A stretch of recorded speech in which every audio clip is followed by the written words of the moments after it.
Guys, feminism. it's PJ Yikes. coming at you with another video from Next Wars. And I've got a great topic for you today. If you haven't heard a reasonable definition of this, which is very difficult to find, you need to hear it. And in homage to the one of the guys that was Stream die? Oh, yeah. I wonder why. Like a couple minutes ago.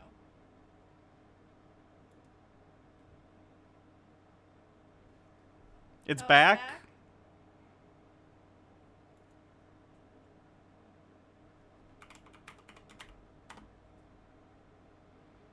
Okay. Oh, I refreshed like thousands of times. Very strange. I don't know why it did that. Okay, weird.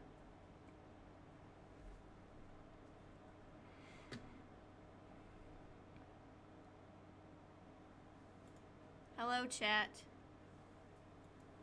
Another video from Next Wars. And I've got a great topic for you today. If you haven't heard a reasonable definition of this, which is very difficult to find, you need to hear it. And in homage to the one of the guys that was the first to get this going, Alex Jones, I'm gonna put this, I don't have an aluminum hat. If you ever find yourself citing Alex Jones as a source, probably just give up on literally everything you're doing, pack up, and try and start a life in a new city. I think you'd be better off. Available. I'm in Colombia and it's hard to get stuff here. What I do have is this wood decor fish thing, which I think will help mitigate the government x-rays and mind control beams out of my brain. So let me do this first. Okay. Right about there. And what we're going to talk about is the globalist agenda. With that being said, let's get right into it. Jesus Christ. The globalist agenda, or as it's known in normal people circles, dog-whistling anti-Semitism.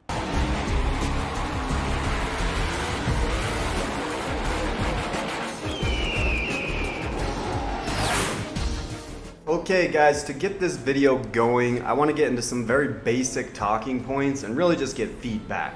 So how this relates to MGTOW, the red pill, feminism, all these issues that we talk about on this channel and within these communities is the first one, which to me, I saw this over 10 years ago, and by now it for me has been completely verified.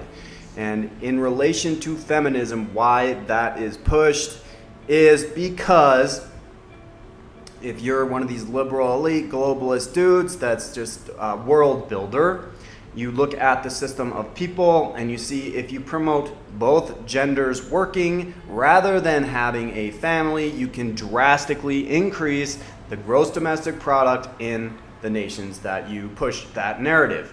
Now, the problem associated with that is if men and women aren't having kids and families and they're just focusing on their careers. What's the air quotes for? People are focusing on their careers. Also, a lot of people like myself and Baha don't want kids. A lot of people know nowadays you don't have to have kids. That's fine. And you know what else? I don't give a fuck about the GDP. Fuck the GDP. I don't care. What I care about is making sure that people are employed, paid fairly for what they do, ensuring that income inequality isn't ridiculous, and making sure that general quality of life is reasonable for the people within the borders of the country in which I live, and ideally outside of it as well, though I don't really have power even democratically to do anything about that. But the point is, who the fuck cares about GDP? Rich fuck assholes. That's about it. Then they need to replace the population, and they did that.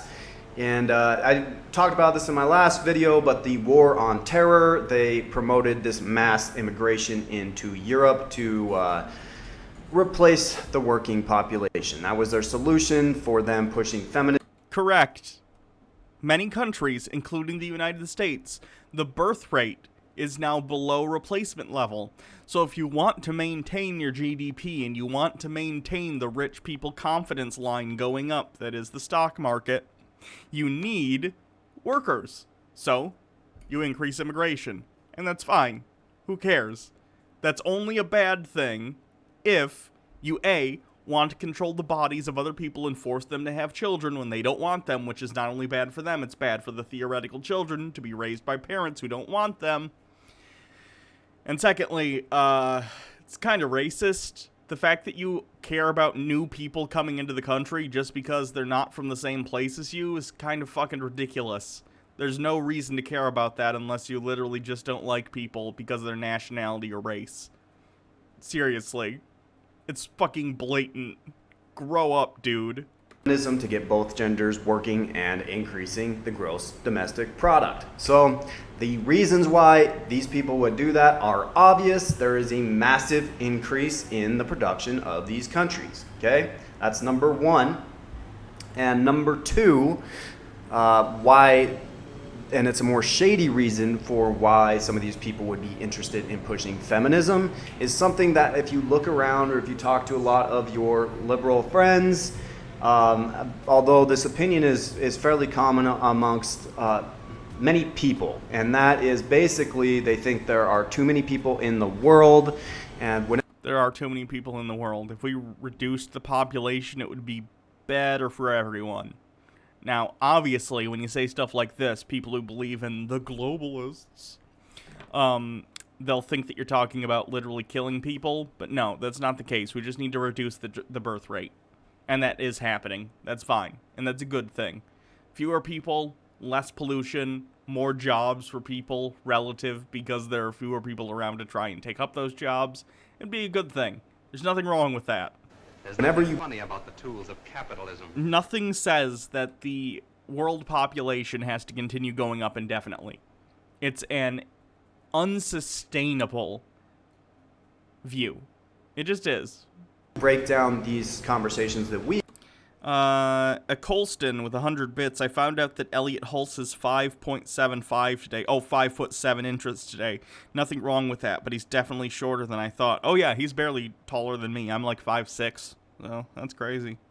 we have as far as the destruction of the family unit and the relations between men and women. And you say, well, if we do this, then our civilization and culture and society is not sustainable. I also find people who rally against what they call globalism, again, often used as an anti-Semitic dog whistle. Not by everyone, but by a lot of people. Oh shoot, I lost my train of thought. Fuck. Oh, it completely ignores, like, all of human history, and history is a lot of things. But one of the things it is a series of times humanity has decided to enlarge its in-group view. So we had small communities of people a long, long time ago that became, villages. Those villages became towns. Those towns became cities. Those cities became city-states. The city-states in a certain area became kingdoms. Those kingdoms over time became countries. Those countries nowadays join things like the UN. And it seems to me that the end goal of humanity is to view every human being as pretty much the same as you.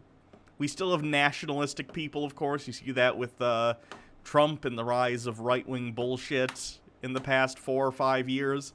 But the end goal is going to be, hey, we're a human race. Doesn't it make sense to kind of work together collectively instead of competing against each other? Or if we are going to compete, it should be in a more friendly manner, not in this, like, adversarial bullshit. It seems to be the inevitability, because that's always what's happened in human history. We've always had an us versus them mentality, and who we consider the us has grown over time. It always has, and it always will. Because people aren't raising the next generation properly or at all. So we're hearing more and more people talk about this and acknowledge this. And when these people actually understand your point, they will expose what they actually think, and that is there's too many people here on planet Earth anyway. There are. We're destroying the environment. And people like this, when you're like, oh, the environment, why don't you go hug a tree? Look, You know why I care about the environment? For one thing, I care about animals. But even if I didn't, you know why I care about the environment? Because it's where we live. We live on planet Earth. If we fuck up the environment, if we fuck up the the atmosphere of our planet, we die. You morons. The problem associated with them telling you that is they think that this only applies to people in the West. So they don't really have. No. Again, a complete misunderstanding of what people are talking about. Birth rates tend to be higher in third world countries because the infant mortality rate is much higher. The mortality rate in general is much higher. The trend we see in terms of population growth over time as nations develop from third world to first world countries is that the birth rate goes down. So, right now, the third world, in many cases, will have a surplus of individuals. A lot of places like India have really high population densities, especially in the cities. So, the thing that could be beneficial to both countries like the United States, Canada, whatever, are to open up immigration, allow people to move from there to here, naturalize if they would like to, become citizens, therefore we can keep our population at a steady rate if we so choose, while reducing the population density of countries like India, other places within the world, without raising the overall population of the earth. And as countries like India continue to develop, I guarantee their birth rate's going to go down. It's how it works. We've seen this time and time again. Have any control or care about the birth rates in Africa, South America, or Asia.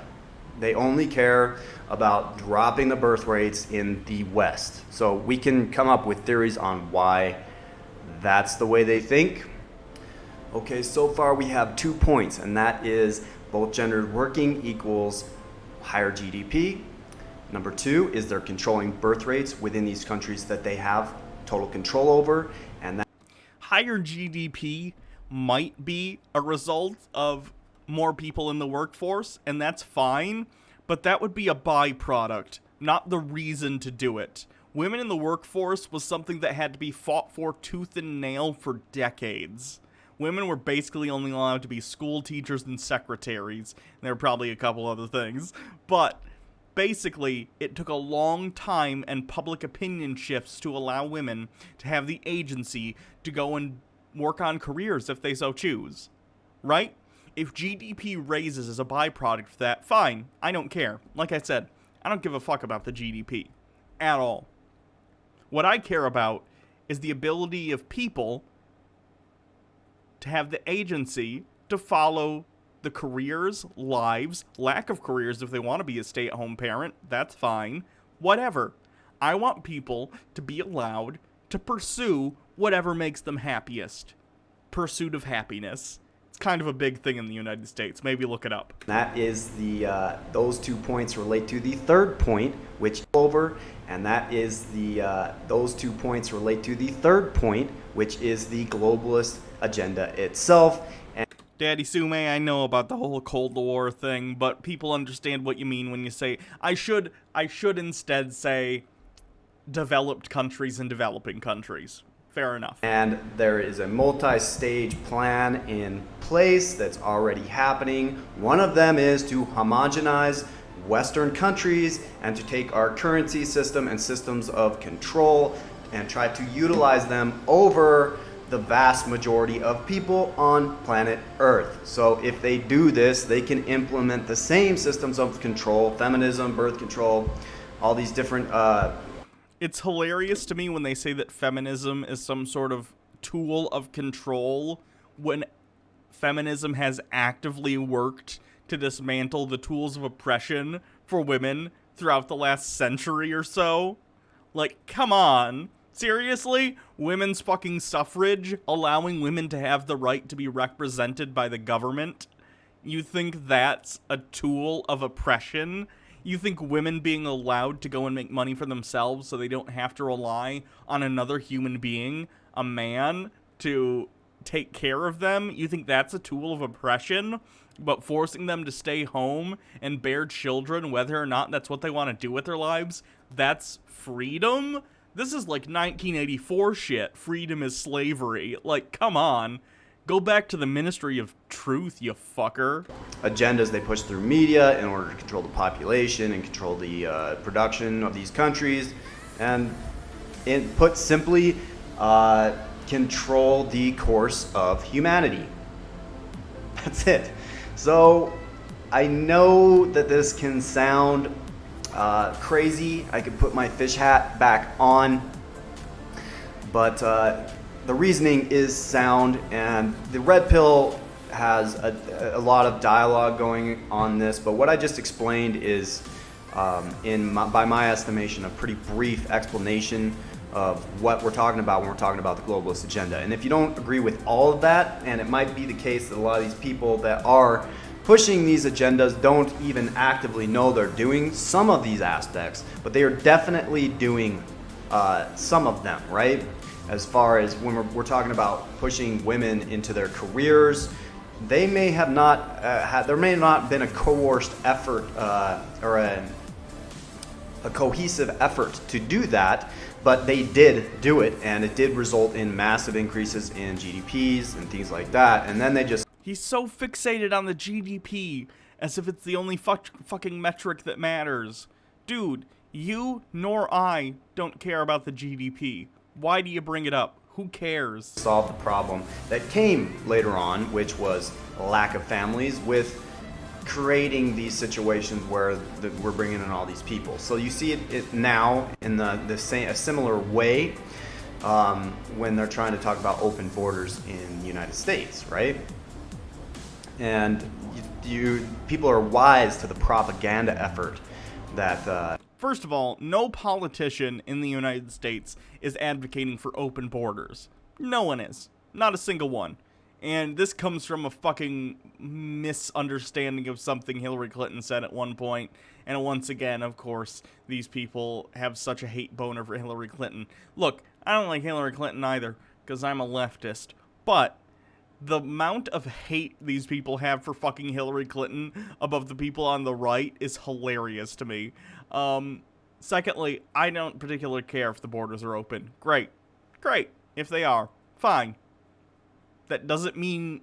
what exactly is the bad thing there?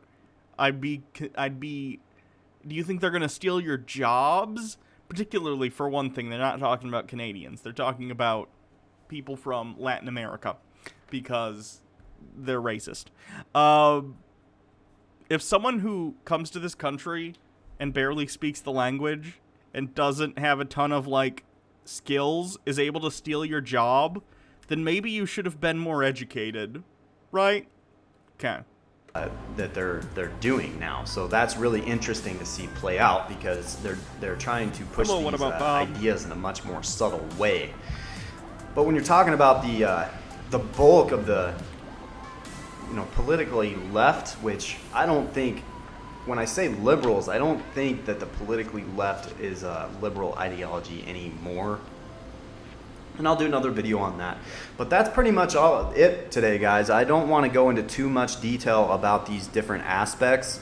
I would like to get some feedback on what you think the globalist agenda is. And I did come up on this theory independently of the red pill. So if you want to fact check me or think about some of the things that I think that it represents, I would really like that. Because I haven't... it's, like I said, very difficult to find. Let's see what the comments say. This is probably going to be a toxic as fuck comment section. Pablo Von Gomez says, feminism is a military psychological weapon that is being used by the deep state to weaken the male population for more state control. How is feminism weakening men? I'd love to hear your opinion. Please, elaborate.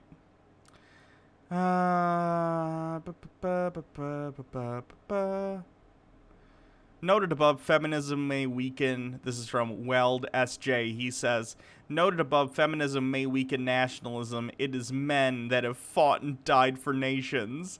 Oh, Christ. The valorization and the martyrization of fucking poor poor individuals who have taken the time and signed their lives over to the United States government is so fucking ridiculous, to go kill brown people in the Middle East.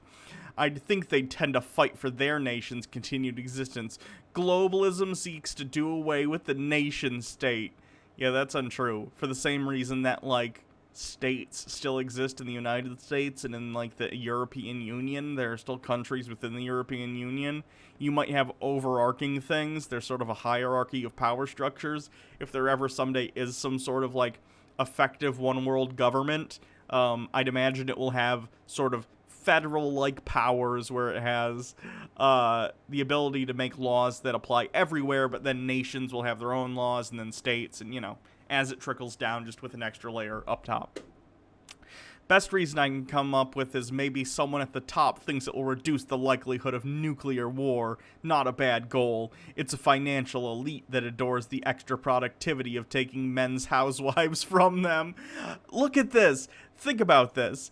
He sees women being allowed to go into the workforce not as an empowering act that allows women to take agency within their own lives and be allowed to do what they want. He sees this as taking men's housewives. Look at that.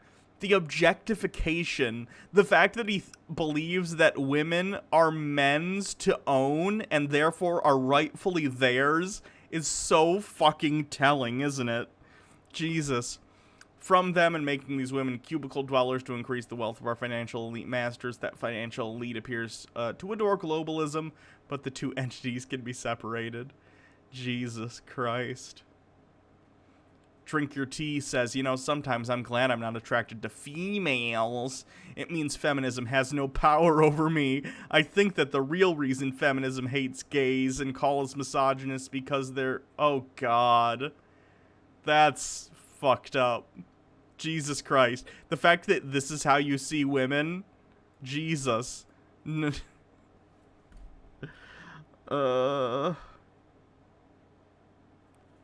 John Wayne says, feminism is the final perfected form of communism. I thought everyone knew this. Yes, I remember when I, you know, became a feminist and I had to take my property and make sure it was evenly distributed amongst other feminists. I remember that. What a fun day. John Wayne says, same agenda is about exterminating the Caucasian race. Dude, fuck off.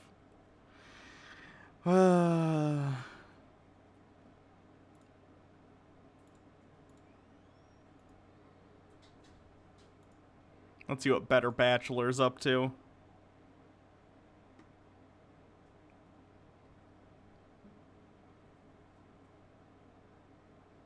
Society created alpha women that are unable to love.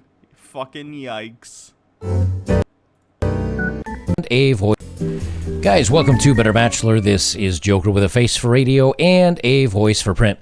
Earlier today I was on 9gag just kind of goofing off while I had some downtime, and I came across a meme that's kind of been around for a while, and on one panel it says what women think Can we just point out he was using 9gag?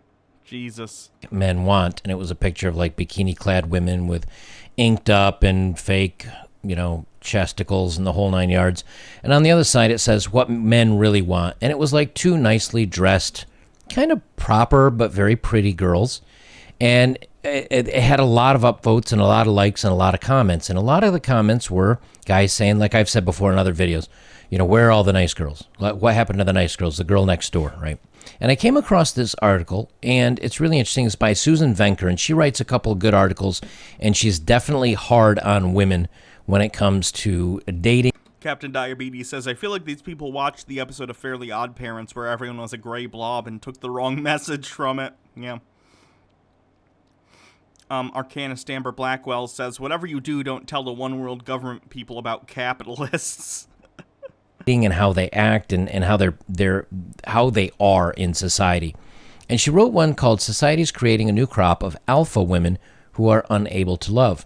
And I read through it, and we'll read through it here in a second.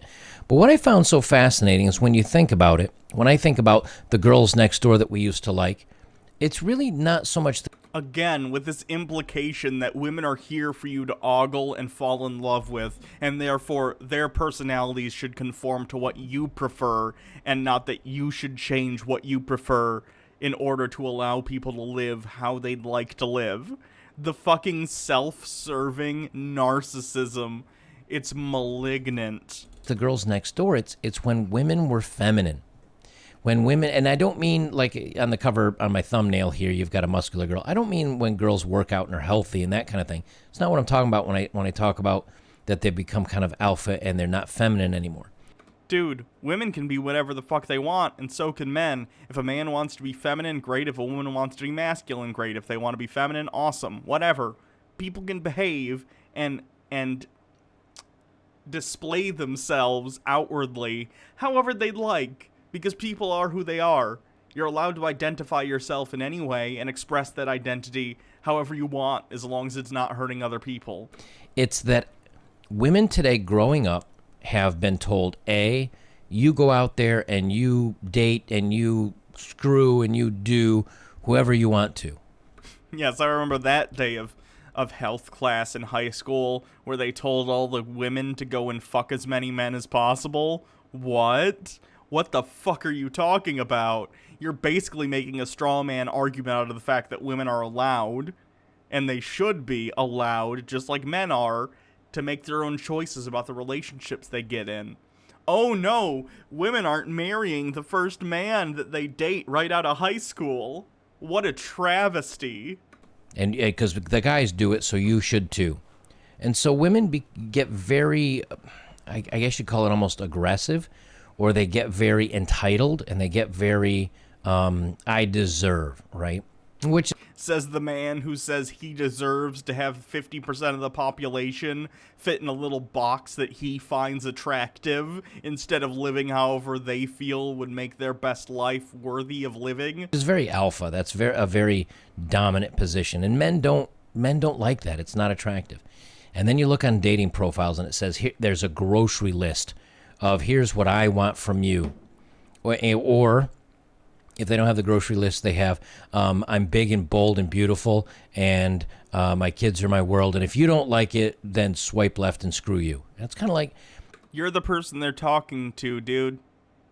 Swipe left and fuck off. Look, you're already starting an argument, and we haven't even started talking yet. It's only an argument because you feel the need and you feel entitled to telling people how to be. Therefore, when this person says, this is how I am, accept it or fuck off, you decide that they have instigated the argument when really they've just spelled out their standards and how they would like to be treated as a human being.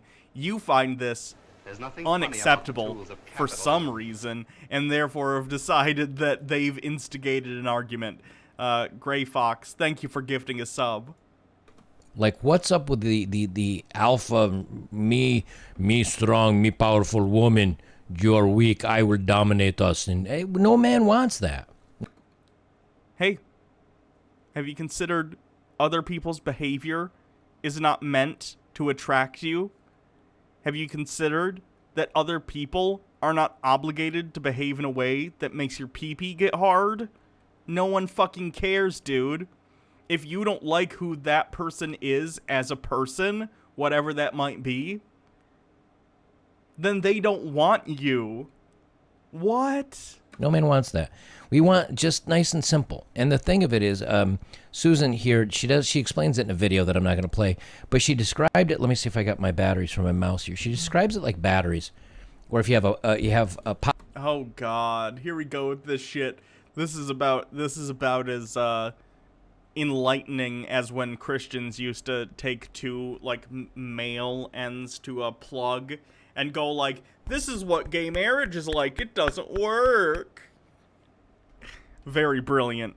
positives and negative sides. And if you put two positives together, it doesn't work. That's two like aggressive alpha people. And if you put negatives together, that's two passive people. That doesn't. You have to have positive to negative. You have to have. Okay, that's not true though. There are relationships with two relatively dominant people who like to talk things out. maybe even argue a little bit about what the best course of action is to come together. There are some relationships where one person is more dominant and one person is like, all right, I prefer this in a relationship. And that's fine. There's all sorts of mixes of different kinds of people that like different things. There is not one kind of relationship that works universally. That's not how human beings are. You know, someone in charge and someone kind of a little bit He's definitely never heard of a switch. more laid back. Because otherwise what happens is when you get home or you're trying to make decisions to do something, someone has to take charge. And traditionally it's been men. Or you can have discussions like a normal adult human being with your significant other and make choices collectively. Why does one person need to be the domineering decision maker when you're There's nothing both funny about the tools adults? of capitalism. That's insane. Thank you, Gray Fox 2343, for gifting a sub. Men usually are the ones driving the vehicle. Men decide where they go on dates. Men decide XYZ. And the women can put in her thoughts on it, and many times the guy will do what she even asks. But it's an ask, or, you know, I'd really like, or it's a softer side of it, where So basically you want your word to be taken as law because you have a penis, but you want women, if they want something, to request it. Because at the end of the day, even the things they want for themselves are at the behest of your say-so. What the fuck? now women just seem to be like bulldogs, where it's like it's my way or the highway and get out. No guy wants that, because we either have to take the passive role, which women don't like because they hate passive men. They hate It would depend upon the woman, wouldn't it? the nice guys, or we continue to try to be dominant and try to force her to be passive. Or, instead of trying to force her to be passive, you can have an adult conversation, try and come up to a mutually reasonable solution to whatever problem you're having. You know, like adults, instead of treating your significant other like your fucking child. Which then we're being, you know, patriarchy, all this other stuff. And it's just not working. And I think that's maybe what's made, I think this is one of the things that I took like me. that he sarcastically says, like, oh, we're being patriarchy, while literally advocating for men having the say in literally every decision, and women should just shut up and deal with it and sit in the back seat like a good little girl. Jesus Christ, dude, you're literally advocating for what you're making fun of. You're advocating for a literal patriarchy where men get all the say and women are passive and just deal with it because you think that's their role. Don't make fun of a thing when you're literally doing it. Out of dating is because I don't want the arguments. I don't want the fight. I don't want the struggle. I just want, can I just ask you out? You say yes. We go get a coffee. We have a good conversation and we ease into things. Why has everything got to be a challenge and a competition? And it's Because you're an adult and you don't get your way all the time. I'm sorry your parents, I guess, just let you do whatever you want and you never learned that you don't always get what you want. But that's part of being an adult, is having discussions with other people that you're in relationships with, whether that's platonic or romantic, and making compromises when friction arises. That's part of it, right? You don't always get what you want. That's fine.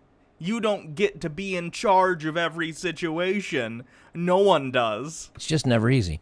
So let's get recording on this here, and we will talk about it. I'm not going to go deep into the article because we've been here a few minutes, but it says society's creating a new crop of alpha women who are unable to love. This was in 2017, and I think it's only gotten worse with time.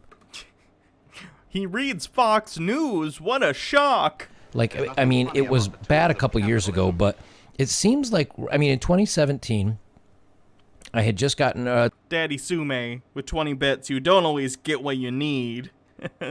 Gray Fox 2343 gifting another sub. There's Thank you nothing very funny much. about the tools of capitalism. 2016, I'd gotten out of a kind of a little bit of a longer relationship. And in 2017, I quit my job and I said, that's it. I'm backpacking around the world. And off I went for about 14 months. When I came back, or actually when I got to Australia, I noticed it a little bit. But when I came back here to the United States, the dating scene was different. Like in a year and a half, 2 years, well, actually 3 years since I had been dating before, the whole thing is different. Like, I mean, the attitude, the entitlement, the I deserve, I want, You are literally saying you want to make every decision in a relationship. How in the hell do you find someone having equal say in your partnership? How do you call them entitled? It would be like being in the South during the Civil War and being like, these slaves wanting to get freedom, they're so entitled. What the fuck are you talking about?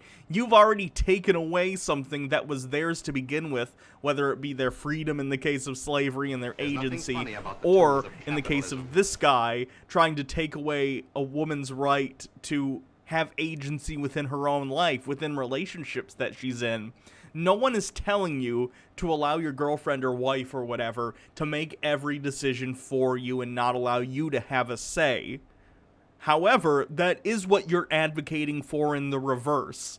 You're saying, oh, if I can't be in charge all the time, I might as well be, have no say at all. It's childish. Grow up. Learn to take criticism. Learn to work things out with people that you care about.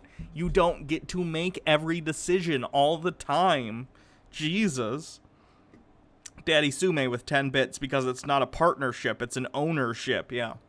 Should get, and I don't know where that's coming from, but she says here, let me scoot down here. Says that despite my mother's allegiance to my father, she never quite mastered wifedom for one reason. She was wholly unyielding. With my mother, everything was a fight. Everything was no unless she determined it was appropriate to say yes. Oh no! Consent? What a nightmare. Why can't I just do anything and tell my wife to do whatever I want? Why did I need her consent? Yikes. Even if my mother wasn't the one who made the decision possibly couldn't be good. Every so often she would appear to cede my father's wishes, but only if she happened to agree with him. Oh no, you have to agree within a marriage? What a nightmare. Doesn't this sound a lot like the dating today, where my way or the highway and you don't deserve this and you should bring all these things to the table, and what do I bring to the table? I bring me. And that's enough. Man, get out of here. Get out of here. It's not even the fact that men do like a bit of a challenge, but it's a little bit of cat and mouse. We want to chase a little bit. We want to think, even if you're not, we want to think that you've got some morals and some character and you don't give yourself away to every guy. I mean, we really do want that, but at least pretend. Like, they don't even pretend anymore. It's, I mean, oh, I'm a super sleuth and proud of it, right? Super ho. So I think that's driving a lot of guys, like including myself, just where it's like, I don't want the battle anymore. It's too much effort. There's not enough juice for the squeeze. Says, let's see here. Every relationship requires a masculine and a feminine energy to thrive. If women want to find peace with men, they must find their feminine. That is where the real power lies. Why? Who says that? Who has determined that that is an absolute truth of reality and isn't just an opinion of someone with very traditional backward worldviews? And I don't agree with everything she says, but indeed my mother was the quintessential alpha wife. An alpha wife micromanages, delegates, and makes the most or even all of the decisions. She is quite simply the boss. Again, what we see from these women with their expectations. Alpha women aren't exactly new, but they're once a rarer breed. Today they abound. There are several reasons why, but in a large part due to women having to be groomed to be leaders rather than to be wives. Oh no! Women being trained to have a place of leadership because they're half of the population of planet Earth? In fact, I think they're like 1% more than men even? The majority of the people on planet Earth want to be represented in leadership roles, both in the private and public sector? But I have a penis. Why don't I get all the say? Grow up. Fucking child. And for the workplace, basically. They're taught, go take charge, don't take no from a man, prove to men you're better, so on and so forth. And it all becomes a competition. Simply put, women have become too much like men. They're too competitive, too masculine, too alpha. That may get them ahead at work, but when it comes to love, it will land them in a ditch. Every relationship requires a masculine and feminine energy to drive. If women want to find peace with men, they must find their feminine. That is where the real power lies. Being feminine isn't about being beautiful or svelte, even about wearing high heels. Those although those things are nice, being feminine is a state of mind. It's an attitude. And I'll tell you something. Every relationship I've ever had, they don't have to be girly girl. I mean, I've dated a woman that was a CrossFit like fanatic, and she ran ultra marathons. I think I saw her once in a pair of heels for a Christmas party. Other than that, it was in, casual clothes and sweatpants and hair up in a ponytail and a ball cap. I like just the simple. So it doesn't have to be all super feminine, but She doesn't have to be super feminine. She just has to relent to every decision I make, no matter how much she disagrees with it. You don't see how that's worse, right? Do you see how that's worse? That's worse. They're both bad, but that's worse. what she didn't do was give me a darn hard time every time I wanted to pick a date or have a conversation about something. Or if I gave my opinion on something and she gave her opinion, if they were different, they were different. Now you have a different opinion. They have to browbeat you and tell you why you're wrong and why you're inferior and why. Oh no, they want to have a discussion about something you disagree with and they're going to try and advocate for their position? What a nightmare! How about you also advocate for your position? Or, in the case of this guy, it's probably a profoundly shitty, sexist, backward position, so it makes sense why you'd be browbeaten and probably broken up with. Because you're a shitty weirdo who thinks you have the right to demand servitude out of your partners as long as they're women. What the fuck? Why this? It's not a competition, and no guy wants to date in a competition type atmosphere. It's just not fun. It says, in essence, being feminine means being nice. It means being soft instead of hard. And by nice, I don't mean you should become a mouse. That's the narrative of that's the narrative the culture sells, but that doesn't make it true. Men love women who are fun and feisty, who know their own mind, but they want a woman, or they don't want a woman who tells them what to do. A man named Chuck once wrote on my site, "A strong woman is awesome, but she must be inviting and be able to mesh in an actual relationship. Needing to dominate and overpower, and that's a no-go." Okay, but why does that not apply to you as well? Why do you feel entitled? And let's be clear, you are incredibly entitled. At least that's how you're coming off. You feel you're entitled to tell women what to do, and they just should put up with it because you think that's their, biological role, is to do what you tell them. Fuck you. Fuck you. Period. End of sentence. Jackie Kennedy once said there are two kinds of women, those who want power in the world and those who want power in bed.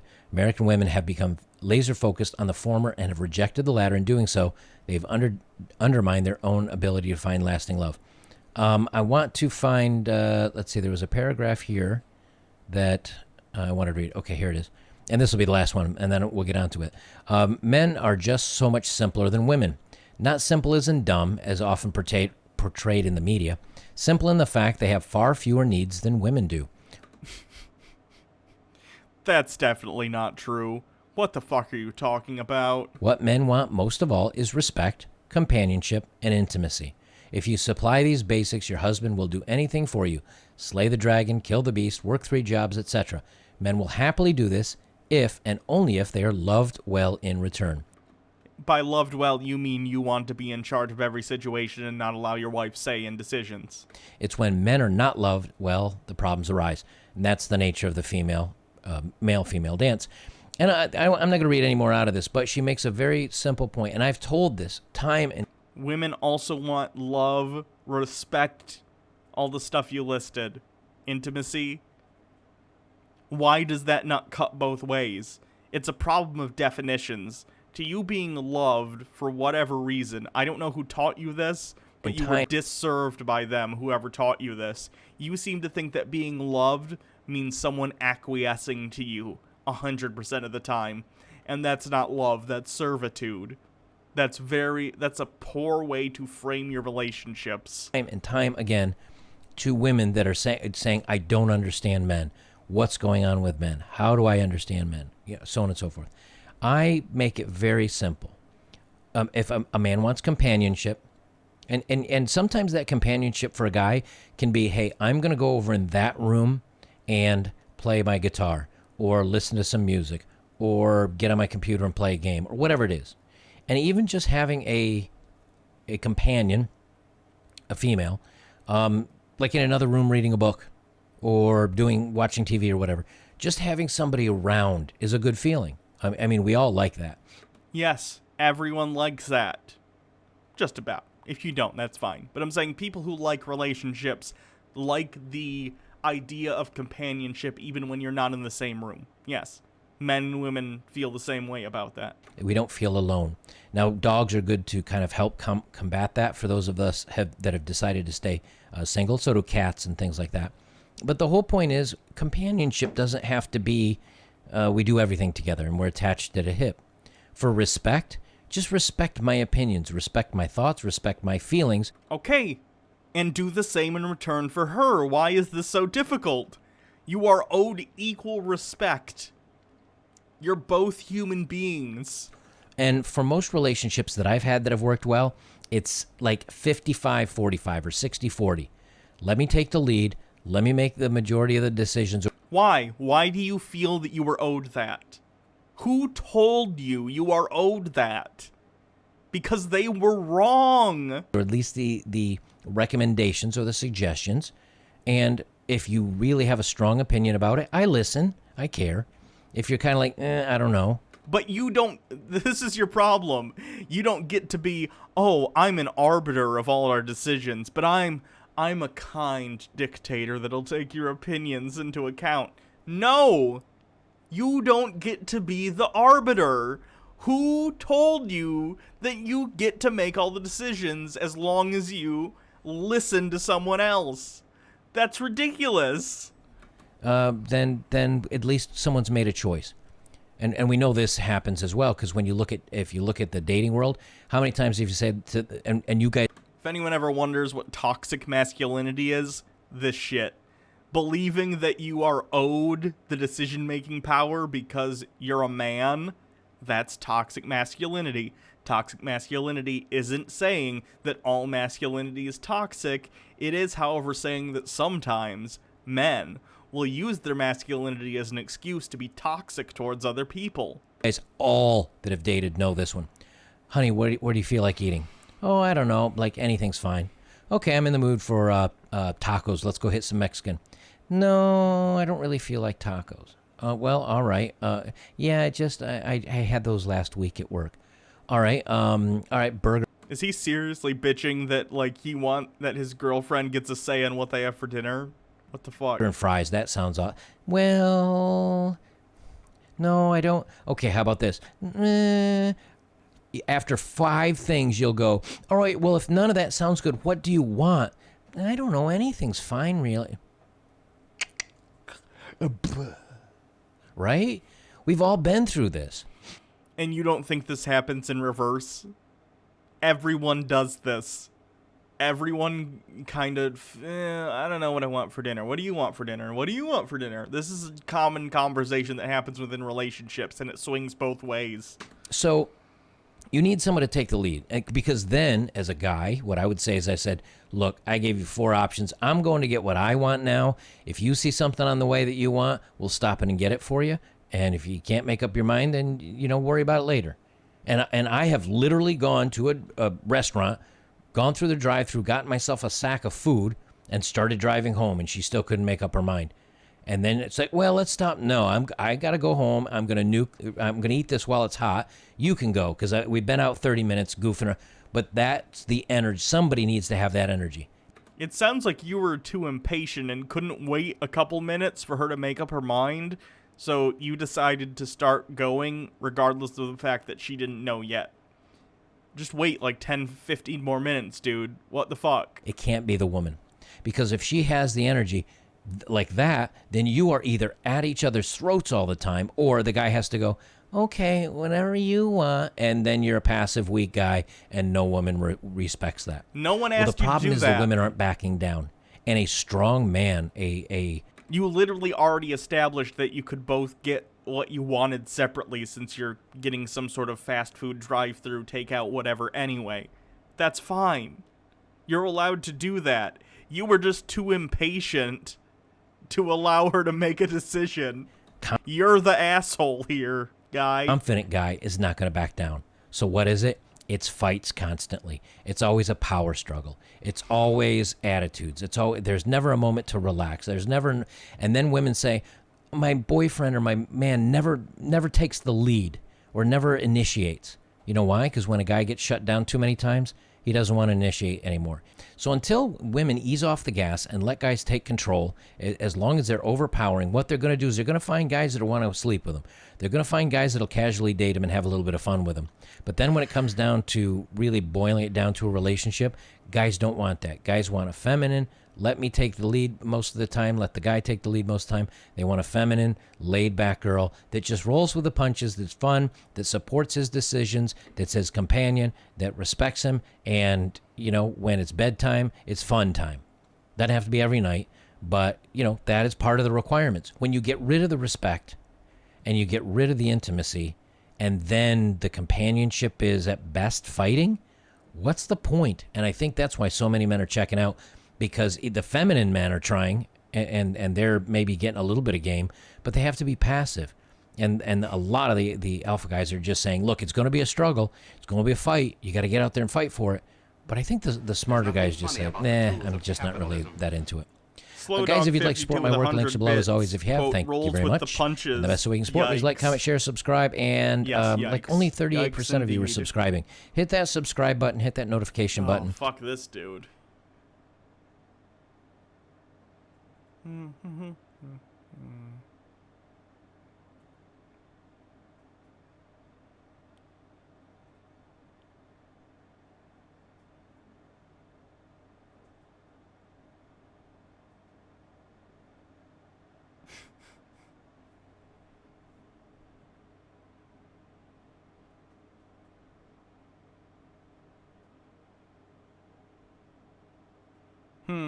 I'm trying to define what video would be good to watch.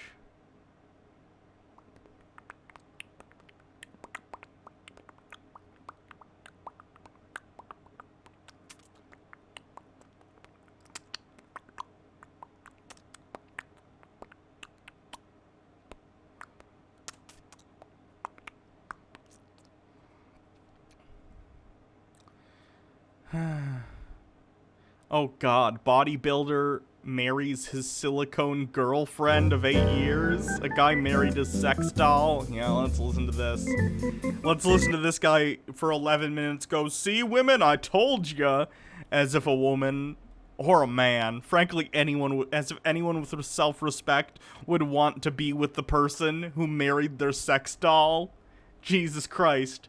Thank you for taking yourself off the market so no one accidentally doesn't dodge that bullet. Guys, welcome to Better Bachelor. This is Joker with a face. Hold on, Daddy Sume. If this is a fucking Rickroll again, I'm gonna die. I'm fucking dead! God fucking damn it. I gotta memorize that fucking watch equals DQW4W. I gotta remember that shit. So I don't. Yeah, I got that one. I knew after yesterday. I knew it was gonna happen, but you know, you just gotta roll with the punches, as this MGTOW guy says. So.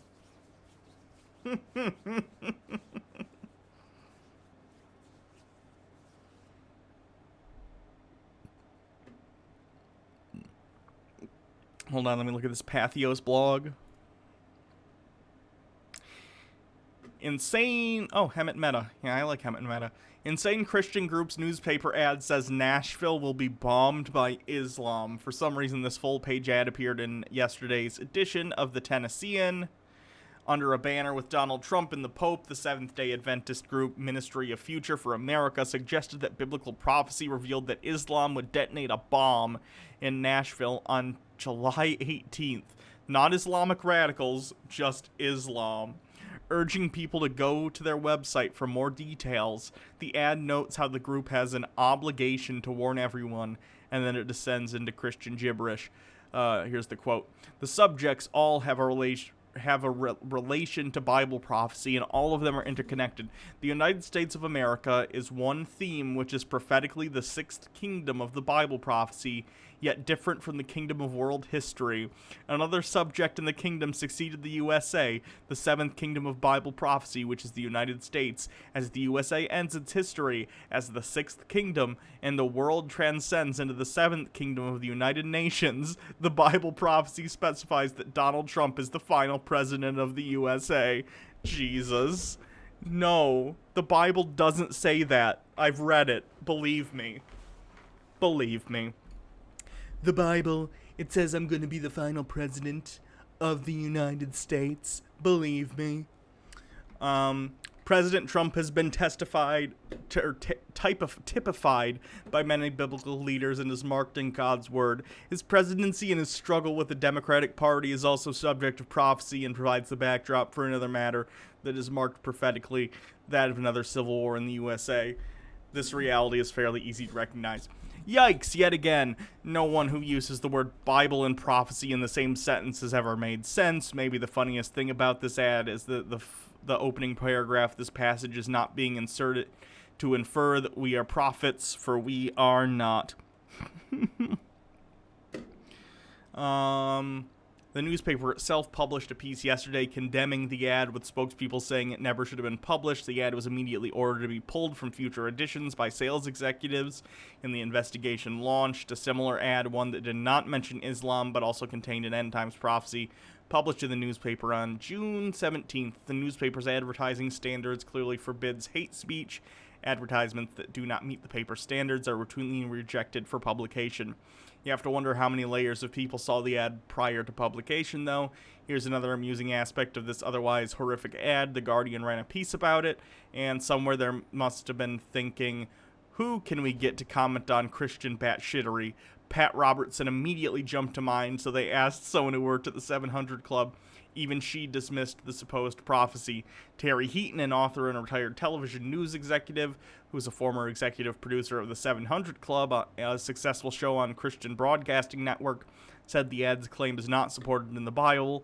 This idea has been debated in church circles forever. There have been plenty of historical accounts of those who shouted that the end is near, Heaton said. Obviously, nobody has been accurate, so I think it's safe to say that this is nonsense. When the people who work at the 700 Club tell you your Christianity is nonsense, you know you ought to call it quits. Hold on. Hold on.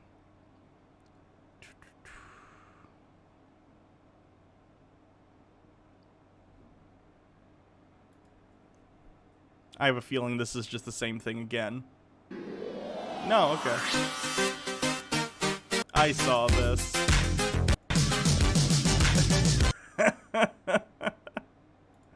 Hold on, there's another one by Daddy Sume.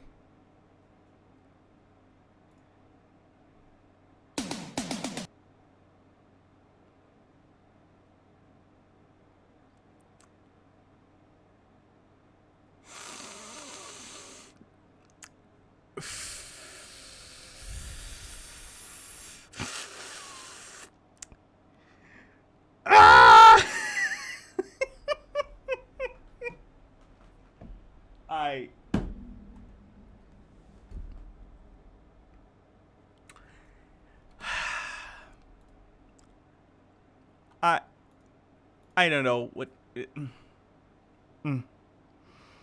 Have I seen this? Bailey Quinn says. God damn it.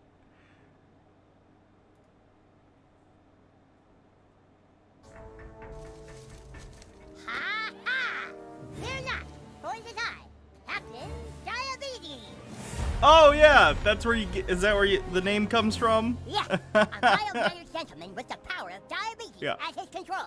I used to be a simple elementary school student, but then one day, I didn't play the fractured butthole. I played the stick of truth, a though. freak science accident turned my diabetes into superhuman strength. All right, sidekick, we're supposed to go investigate a girl who might know the location of the missing cat. Follow me. Ready? Let's go, sidekick. Kyle is his way. Okay. And then there was one more link, I think, by Bailey Quinn.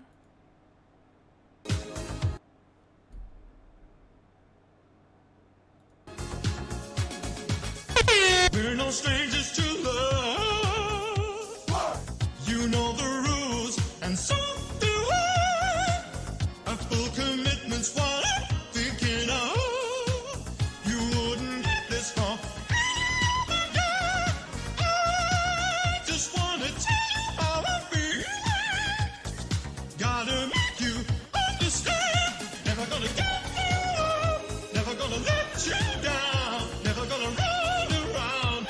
Desert you. Never gonna.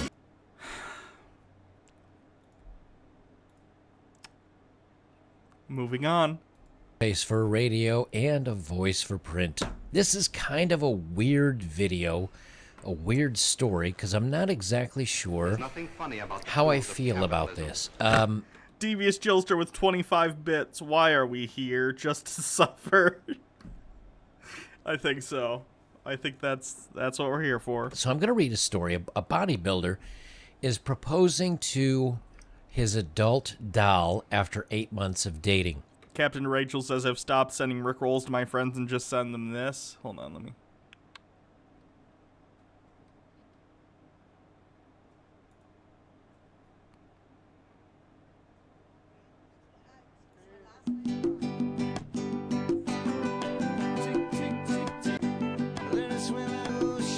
I'm not familiar with this song. Now, there used to be a YouTuber here, and his name, I think he might still be around, but I think he may have moved on to BitChute.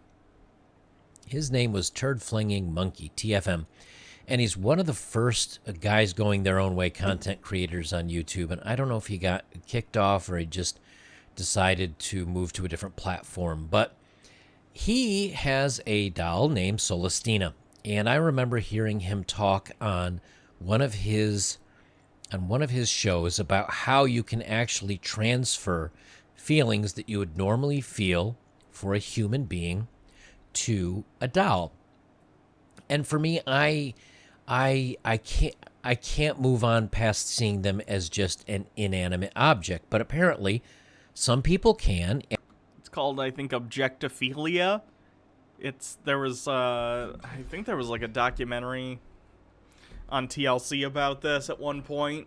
There've also been a couple, like, I think they have a show on TLC. It's like not My Strange Addiction, but there's one that's specifically about like sex stuff.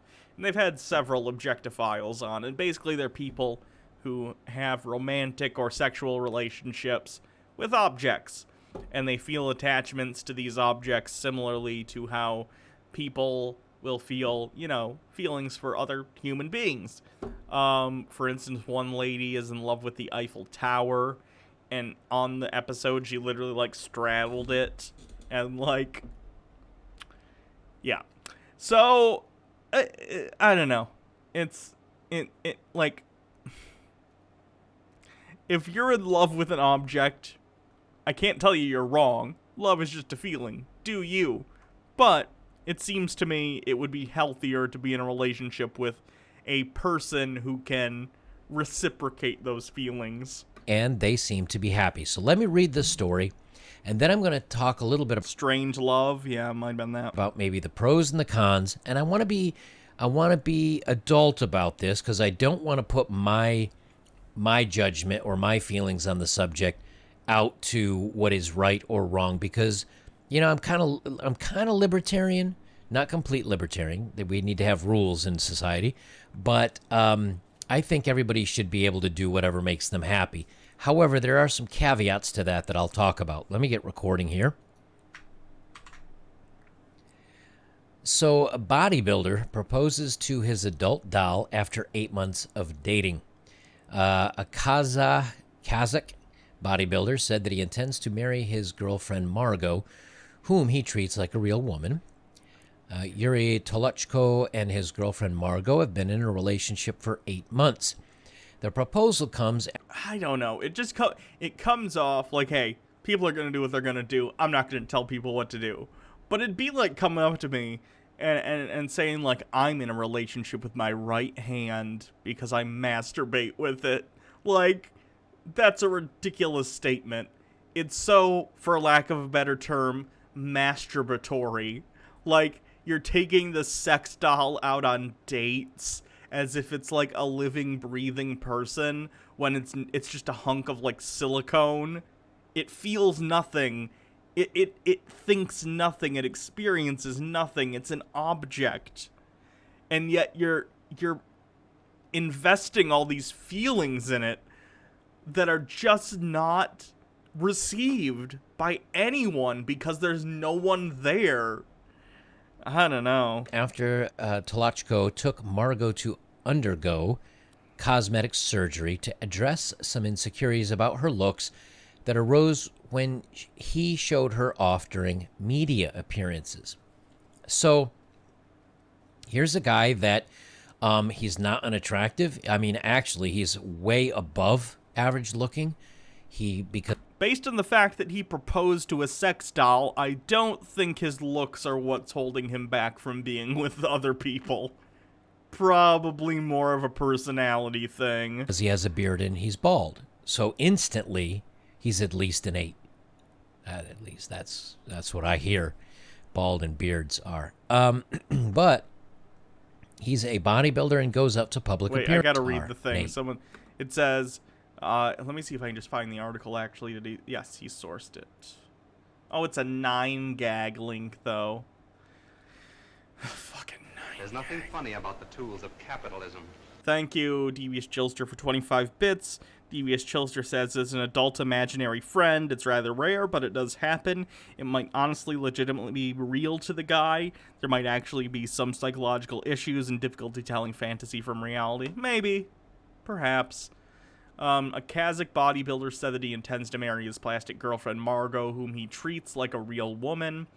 Yuri Tolochko and his girlfriend Margot have been in a relationship for 8 months. The proposal came after Tolochko took Margot to undergo cosmetic surgery to address some insecurities about her looks that arose when he showed her off during media appearances. What? No, it just, does he think she talks to him? Because that's something he needs to have checked out by, like, a mental health care person. According to New York Post, Tolochko said, she began to develop a complex when I presented her photos to the world. There was a lot of criticism and she began to develop a complex, so we decided to have plastic surgery. Ew. She's changed a lot. At first, it was hard to accept, but I got used to it later on. The couple first met at a bar. What? No. What? What? No.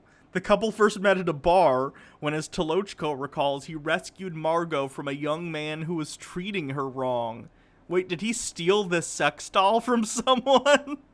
The two have been inseparable ever since, even as Margot has tried to carve out a life for her own. Tolochko told Central European News with a straight face, she can't walk by herself. She needs help. Margot doesn't know how to cook, but she loves Georgian cuisine. Her favorite dish is khinkali. She swears, but there's a tender soul inside her. Has anyone ever seen Lars in The Real Girl? I'm getting that vibe. Tolochko runs an Instagram page for Margot where he documents their escapades and evenings out. He even claims to have found Margot a waitressing position at a local bar. Quite the feat considering her physical limitations. Oh, this guy needs to talk to someone because he's either, A, he's just lying and he's doing this for attention, which is its own issue. But secondly, he's delusional. He's delusional. I'm not going talks, says in regards to the doll, and then a link.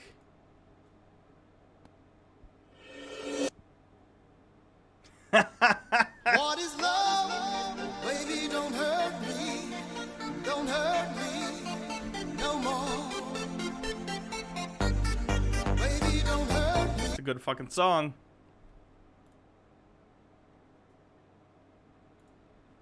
Despite promoting their relationship as no laughing matter, Tolochko recently accepted an invitation to appear with Margot on the Russian TV show Comedy Club. Excuse me. The wedding date has not yet publicly been announced. Jeez. At least that's what I hear. Bald and beards are. But he's a bodybuilder and goes out to public appearances with her. According to the New York Post, Tolochko said she began to develop a complex when I presented her photo to the world. There was a lot of criticism, and she began to develop a complex, so we decided to have... Daddy Sume says, this is, all the doll makes me think of, goddammit. If this is another Rickroll.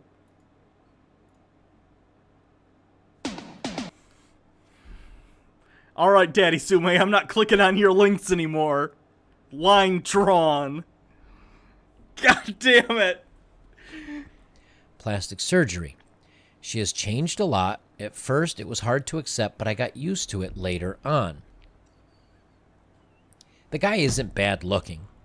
I never can get past the uncanny valley with this type of look. For me, it's almost uncomfortable looking because it's kind of human, but not quite human looking. And so for me, it just makes me feel weird about them. The couple first met at a bar when, as Tolochko recalls, he rescued Margot from a young man who was treating her wrong. The two have been inseparable ever since, even as Margot has tried to carve out a life of her own. Gray Fox 2343, thanks for gifting a sub. Tolochko told Central European News with a straight face, she can't walk by herself, she needs help. Margot doesn't know how to cook, but she loves Georgian cuisine. Her favorite dish is khinkali. She swears, but there's a tender soul inside. Tolochko runs an Instagram page for Margot where he documents their escapades and evenings out. Rain Dean gifting 5 tier 1 subs. Thank you very much. Are we on a hype train yet? Let me see. So I can figure out if I need to get some hats. There's nothing funny about the tools of He capitalism. even claims to have found Margot a waitressing position at a local bar. Quite the feat considering her physical limitations. No hype train yet. Despite promoting their relationship as no laughing matter, Tolochko recently accepted an invitation to appear with Margot on the Russian TV show called Comedy Club. The wedding date has not yet been There's publicly nothing funny about the announced. tools of capitalism. So let me put it on one of the interesting pictures here. There you get to see her butt. There's nothing Here's- funny about It's the not a tools of real capitalism. butt. What do you... What? It's a silicone butt. The thing. I know there are people, like TFM is one of them, who she has, his Solestina, has her own webpage, Instagram page. He's installed, I think, software in which she can respond. Yeah, Joel Schumacher died, by the way. Which is kind of sad. Like, say what you will about those Batman movies. I liked them as a kid. They're silly, but they're fun. They're fun. Respond to questions, kind of like I don't think they were what people wanted at the time. But I think if you rewatch them today, even if you like them as a so bad it's good movie, they're quite entertaining. They're not boring movies, that's for sure. Alexa or Like, I'd watch both of the Schumacher movies before I'd watch, like, The Dark Knight Rises again. Seriously. Siri does, I think. And physically, funny they about can the be tools of to whatever capitalism. proportions you want them to be. Rain Dean with 1,500 bits. Wow. At this point, Dark Mother, I think the Rickroll might be your mortal enemy. I think so. And as far as skin texture and weight, I feel like it's 2005 all over again, when every other YouTube video you clicked on was just a Rickroll. and the feeling when you decide to be intimate with it, I hear is There's nothing pretty funny about the realistic. tools of capitalism. Even if you can get past the uncanny valley. Devious Chillster with 25 bits watching Hannah click on Daddy Sume links is like those moments when you see a person about to run into a trap, everything goes in slow motion, your voice cries out, no, and then Hannah dies. Where's Tim Burton Batman in that ranking, Hannah? Pretty high. It's higher than Schumacher. Honestly, here's the thing. I like The Dark Knight. The Dark Knight's a good movie. Batman Begins is okay. The Dark Knight's really good, but it's not one of my favorite Batman movies. Because it's kind of like more about the Joker and... I don't know. It's good for the time. It's a good movie, but it's not one of my favorite Batman movies. Because it's not very Batman to me. Like, there's a character that's dressed up like Batman, but he doesn't act like Batman to me. I don't know. The Joker's great in it, though. But, like, even that, I feel like if I want to get a good Joker movie at this point, I'll just watch Joker with Joaquin Phoenix. So, I don't know. Portion I like of it more that I comic cannot. booky, out there. What are my thoughts about this? Versions Well, of Batman, though, anyway. I think there's than, a like, challenge. grounded If stuff. you were to have this in your home, and it was your partner around the house, and it was someone to... It probably goes... Batman Returns, Batman, the Tim Burton ones, the Schumacher films, then The Dark Knight, then Batman Begins, then The Dark Knight Rises. Joker, it's kind of hard to say because, well, it's in the Batman universe. It's like a Batman movie. Batman isn't really in it. It's more just like its own thing, so I'd put that off to the side. to talk to, and you felt as if it were kind of like a companion, like 66 Batman movie, the movie with Adam West, goes, as well as the series, goes right below the Tim Burton Batmans. I forgot about that. like a cat Because I really like campy, silly Batman. I love that shit. It's hilarious. or a dog or whatever. I think that if it makes you happy, you do you. I don't know if it's healthy or not, and I'm not trying to pick on anybody that thinks this is right for them. I just don't know if it's healthy to project feelings to an inanimate. What's this? Oh, God.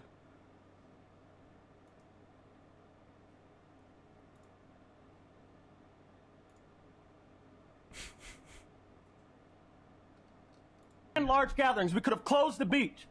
We could have put a moratorium on I recessed the utility meeting. shutoffs. I recessed. Also not within your power, and the attorney has held that that's true. You came up with new rules. What does the fact that she is a woman have anything to do with the fact that she may be corrupt?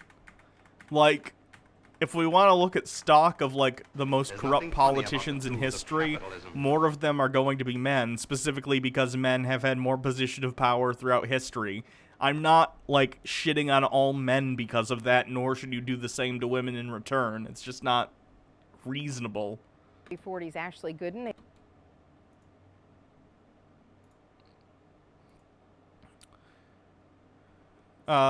Balthazar with 15 bits. Start them, choose. That's right, capitalistic propaganda.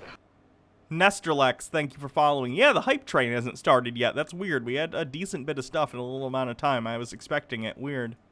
Inanimate object. I don't know if that has any long-term ramifications, or if it's unhealthy, or if it's okay. I'm The best Batman movies are animated. I agree. I really... the animated series Batman is probably, like, above all that. To me. And if we're including video games, then the Arkham games are even above that. Because the Arkham games are, like, the best of both worlds. It's like a mature version of the animated series universe, basically. It's great. I'm not a psychologist or a psychiatrist. I don't know. I can't answer that.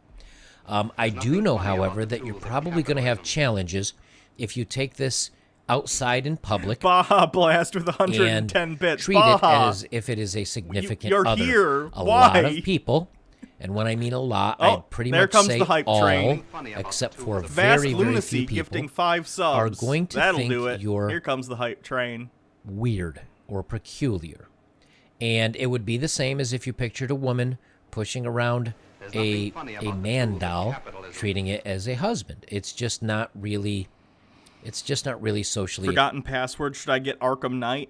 If you like the other two games, yes, but be aware that the bat tank sections are awful. accepted. I know Just driving around in the Batmobile is fun, but like the combat sections are just do not belong in the game. women that take care of their little dogs and put them in strollers and talk to them like they're children. They are Fast not even Lunacy socially accepted. gifting They get some made fun of. subs. So I Rain have to Dean think gifting 5 that subs. if you were to make this a public affair, I don't think There's nothing funny about the tools of I don't think you'd be Koya able tree with to 250 bits. Level 3 maintain many complete. relationships Goddamn. with people that would like if he asked me, hey man, I got this female friend of mine that's real, like a think real level woman, 3 just completed. and we want to go on a double date. Do you want to go? And I say, sure, man. And I show up, and it's a saying real the girl words right that's now. my date, and it's him and this Level 4 complete. this funny about the Margot. tools of capitalism. I could enjoy the evening. He could still be Lola my with 100 friend. Bits. Thank you. But I think he The was Doppel kind of has weird. subscribed. Thank you very And much. that's not judging the nothing guy, funny but it's about kind the of tools of judging the guy. capitalism. You know, I try to be open-minded about things like this. But for me personally, I cannot do this. I have a heart, man.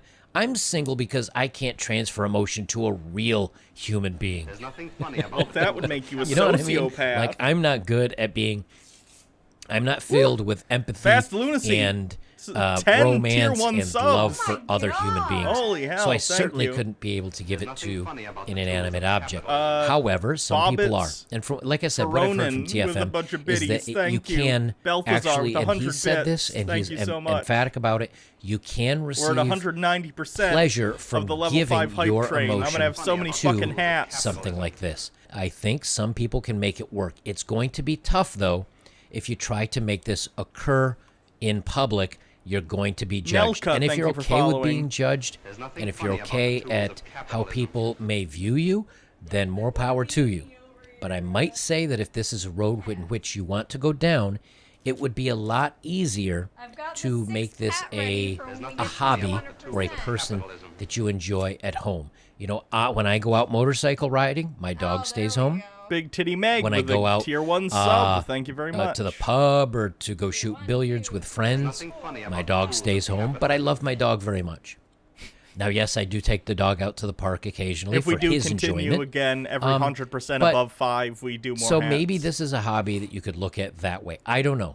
You know, you guys do Love it for you all. yourself, Thanks but for just the understand support. that Thank you very much. It you're really going makes to the be stream judged possible. if this is something you do in because public. I'm not As far homeless, as the so- enjoyment, I don't know. Now, some of you guys, if this is a route you have gone, I would really enjoy to hear your thoughts on nothing it. funny about the tools And of if you're capitalism. able to somehow transfer emotions to this, but I'm trying to be fair about it, because if I just came out and said this is how I feel about it, that's not representative of she how has many, you many guys might hats. feel She has about a it. So I'm wall of curious to hats. hear what you think. For me, I think it's just I a bit of collect a hats. it's a bit of an oddity, and I it's just not something Oh, that was I giving can you a see cheek kiss. being I don't know, being nothing anything funny that I about would the get tools anything of from. capitalism. So I don't know. Let me know what you guys think. I'm really curious to hear it, because I know some of you have mentioned or asked me, hey, can you do a story about this? Can you mention it? Can you give us your thoughts on it? I don't have any thoughts on it because I nothing can't funny about the tools I of can't capitalism. view it the same way that someone like TFM or others are able Archangel to. For me, it would be really 1357.9 cool with to 100 maybe if bits. I was Yay, given one of these hats! $15,000 or $20,000 Yeah, we ladies, gotta as do it a were. tower of I would hats. probably dress it up really Emote at cool or some really point. scary, Working on it, don't worry. stand it up in Okay. the corner or sitting in a Working chair. on the Tower of Hats, Chad. And that would be it. Like, I would never pay attention to it again in my life. But others of you funny feel about the differently, so tools I'd love of to hear how you capitalism. feel about it. Guys, if you'd like to support my work, links are below. And if you'd like to support me directly, All comment, right. share, subscribe. I'm done with Better Bachelor. Let's talk about. You want to talk about the quartering? There's nothing talk about funny the quartering a little tools bit. of capitalism. So many hats does the Hans Bones voice. The hats. Dude spanking dudes petition to make dastard replace bastard. There's nothing funny about the tools of capitalism. So here's what happened. John Boyega of Star Wars fame. He was Finn, FN 18 whatever. I don't remember what his There's nothing stormtrooper funny about the tools of designation was. capitalism. But he called out the quartering on Twitter. He basically said, at the quartering, I just clocked Are you picking on me online, big man? Nothing Because you're funny not the about guy tools for of that. capitalism. Of course, this got many, many likes. The quartering's like, dude, I made several videos defending you. I called out Disney's racism publicly, funny even about when the tools you of capitalism. didn't. Of course, him missing the entire point that, like, he's calling out John Boyega here by saying that he didn't, like, speak out against Disney for the, smaller There's nothing funny fin about on the the, tools of capitalism. Chinese, poster for The Force Awakens. Let me share these. Whoop-a-da-whoop. Chat. There we go. Woot woot. FN2187. That's what it is. Thank you very much. So anyway, Jeremy's mentions are just absolutely clogged with, you know, not people outside of his bubble of, like, weird That's right, bullshit. capitalistic And people are propaganda. posting clips of him being disgusting and, like, sexualizing She-Ra, who was, like, a minor in that show. And, like, basically just pointing out, like, how shitty There's the nothing quartering funny is. about the And it's tools of pretty capitalism. fucking fantastic. And also John Boyega's talking about the fact that, of course, the quartering is very against Black Lives Matter. There's He does nothing the funny whole about the All tools of Lives Matter capitalism. thing. So he's like, very important you go on his timeline and read. You haven't seen enough. Shake my head. It's pretty great. Like this person, Adrian Flintlock, says, yeah, bruh, it's actually the other way around. Well, Disney butchered your worth and role in their trilogy. Fandom was really looking forward to your story. We're pissed at Disney for dropping the ball and making your character a beta cuck for Rey. Ew. And then John Boyega says, LOL, and I stand with him. I just got a bit lost when he liked to tweet saying I wasn't man enough. Like, ouch, what did I do to you, dude? I always defend the line. Jesus Christ. Because John Boyega sees through the quartering's tokenism. The quartering likes to hide behind, the reason I don't like SJW Disney is because they didn't put their one black character, whatever, blah, blah, blah. Or like in terms of female roles, like in Captain Marvel, he'll be like, Brie Larson should step down because they should have the version of Captain Marvel that's a black woman, which they will do at some point. They already have that character written into the movie. If you saw Captain Marvel, it's the daughter of the Air Force pilot who was a partner of Captain Marvel's in that, or like a friend, whatever her name was. Monica Rambeau, I think is her name. But either way, people like Jeremy, people who are anti-SJW chuds, will basically try and hide behind faux progressivism to try and disguise the fact that they really don't like progressivism in the first place. They will say, oh, they're just a woman? Why aren't they a black lesbian? You might as well not even bother. Of course, then when there is representation of these groups, like, you know, black women, lesbians, whatever, then of course their argument completely shifts and the goalposts move and they have to come up with some other thing. So the arguments in bad faith abound with people like Jeremy, and John Boyega saw right through that shit, and it is hilarious. So fuck off, Jeremy. Suck my lady dick. And I think that's about all I have to say about it. Let's see what the quartering's up to on his channel.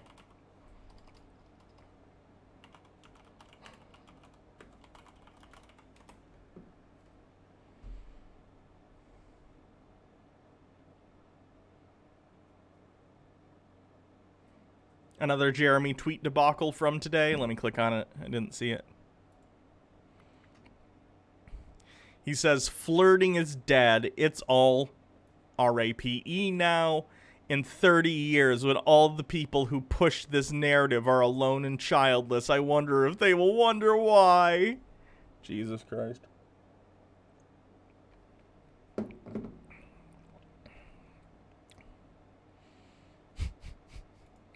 Jeremy doesn't understand why he can't browbeat women into dating him anymore.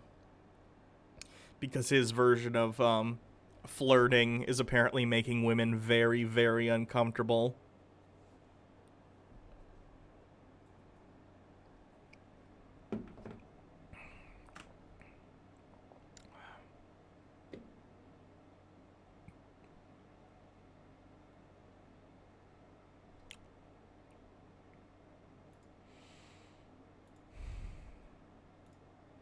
The quartering. Let me see your channel, Jeremy.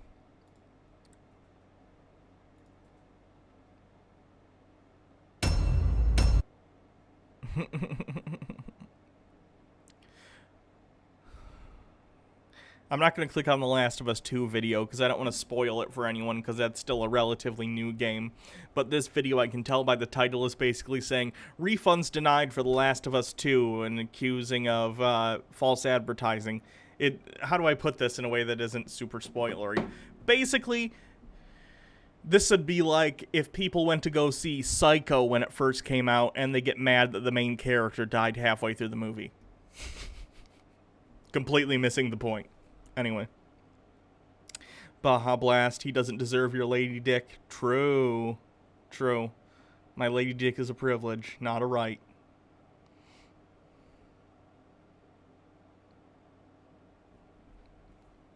Let's see what else we got. Shocking claims about Angry Joe and his response to Fishy Story.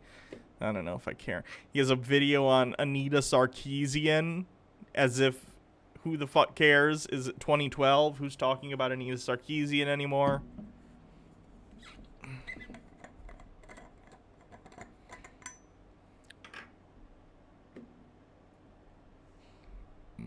Excuse me.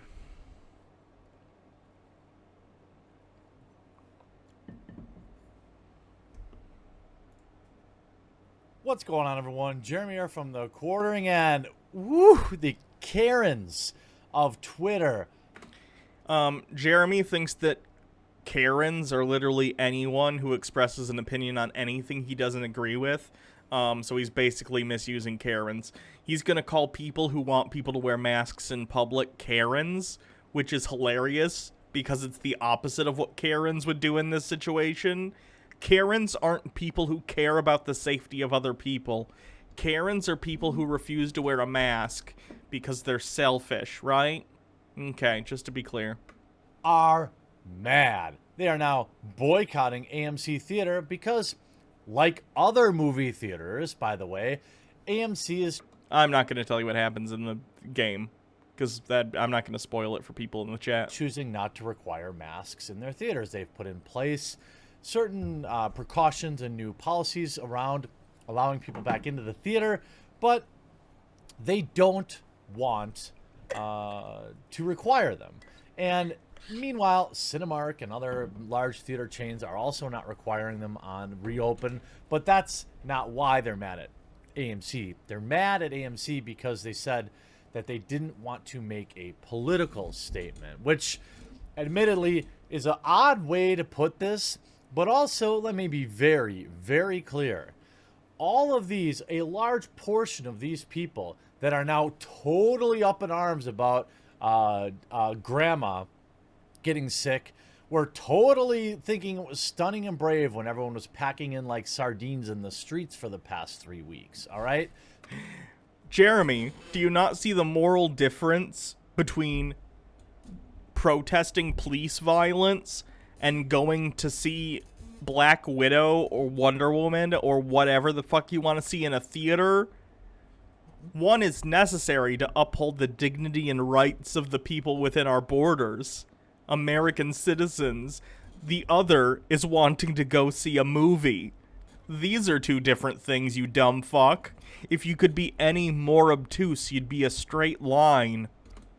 So I don't care what they have to say about it. Ultimately, going to the movies, not a right, not something you have to do, not something that's even important, but people on Twitter, of course, do what they do. If we just look at some of the top tweets about it, dear AMC theaters, I'm a person with 10 plus pre-existing conditions. I'm also a huge movie lover. I hope you know that it's nothing political when I say I will boycott AMC. It's a matter of life or death for me. You've lost a customer for life. Listen. The funny thing is, too, now AMC has required masks. First of all, if you have any pre-existing conditions, or even if you don't want to get sick horribly and possibly lose some of your lung function permanently for the rest of your fucking life, Don't go to the movies. Movie theaters should not be opening this soon. There are some people who are stupid and will be like, well, if they wouldn't open up if it wasn't safe. No, they do and they will, because they want to make that coin. So they do not give a fuck about your safety. Don't go to places you don't have to still. Like, just because it's not required for you to stay home anymore, depending on where you live, doesn't mean you should go out unnecessarily. Still not a good move. Oh, but now Jeremy's mad because after he put this video out, now AMC is requiring masks. And Jeremy's mad about it. Pete Morley, I don't believe you, first of all. Second of all, if you have 10 plus pre-existing conditions, maybe clean up your own house, all right? Leaving anything other than a sterile bubble is probably risky for you. And you see, you've got to be kidding me. Irresponsible. Why is safety a... But I really want to see The King's Man, then download it. It'll be online within days. They always are. Political issue. Well, I was really on the fence about continuing my monthly AMC A-List membership and going back with a mask. Thanks for the clarity. I mean, yeah, look. 2 more Trump staffers test positive for coronavirus after Tulsa rally. That makes sense. I have a right to cancel. Appreciate you. But I wonder if I went through your history, how stunning and brave you would be. It's so funny to me that the coof, the Tom Hanks disease, is so pathetically obviously used as a cudgel. It's used as something to get at somebody. Most of these people don't really care. Now, I have met people, okay, that really do care. They're not going back out to the pubs. They're not, they're still staying home. They're wearing masks. Guess what those people aren't doing? Whining on Twitter about it. They're just going about their lives because they actually care.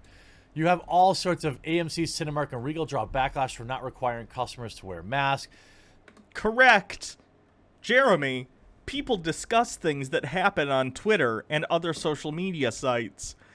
Stop getting mad every time people disagree with you, because people care about public safety. And if idiots want to go out and go to the movies, which they shouldn't, but I can't stop AMC from opening, they're going to do it regardless, at minimum, people should be required to wear a mask. Just like you should be required if you're going to the grocery store or wherever you have to go. You should be wearing a mask. There's absolutely no reason to boycott AMC. Here's this. Just because they aren't requiring face masks doesn't mean you're not allowed to wear one. If you're too scared to go to the movies, then just stay home. This cancel culture has to end already. That's a great point. First of all, my point would have been, nobody's requiring you to go to the movies. You can, by the way, I just did a VOD. Okay, but if people do go to the movies and spread the illness further, it affects everyone, you dumb fuck. It's the same reason we don't allow people to drive drunk. It's why the policy isn't, well, if you don't want to drive drunk, don't do it. It's because your actions can affect other people. Last night for You Should Have Left, the Kevin Bacon horror/thriller. 6 out of 10.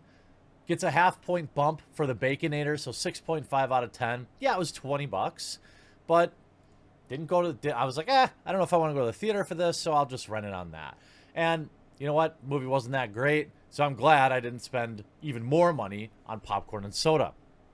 But then, ultimately, what it really comes down to is this headline. You can see a lot of people... This is where we are in America. Following basic public health advice is now political controversy. We'll put it this way. The people of Twitter act like there aren't a large portion of people out there who would not go if masks were required. Fuck 'em! I don't care! If you're such a fucking little snowflake that you feel like you aren't going to take precautions to protect yourself and others because you can't wear a fucking piece of cloth over your face, fuck you and stay home. You don't get to participate in society today. These fucking entitled people who refuse... Like, if these people were in charge when society was being built...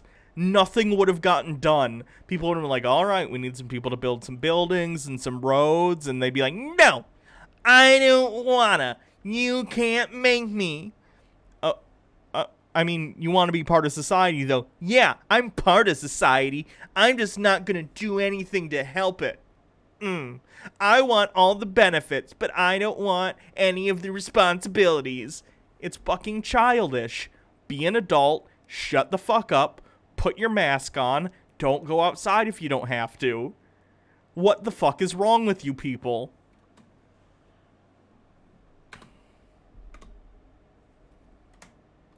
All right? Look, I understand if people want to wear masks, 100%. Protect yourself. That's cool.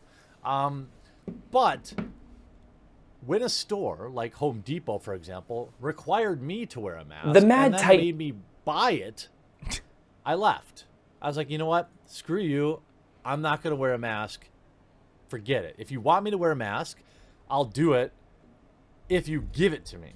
And even then, I'll just go to somewhere else that isn't. So to pretend like there aren't large groups of people. God, I want Jeremy to catch coronavirus in Minecraft so badly. This fucking monster. That don't think like that is absurd. But really, it all comes from this article in Variety because of an off-the-cuff remark. AMC Theaters, the world's largest exhibitor, has unveiled its plan to reopen. Statements made by your company's public relations officer are not off-the-cuff remarks, Jeremy. They're official statements from the company.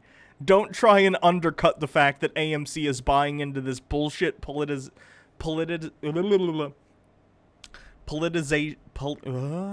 why can't I talk today?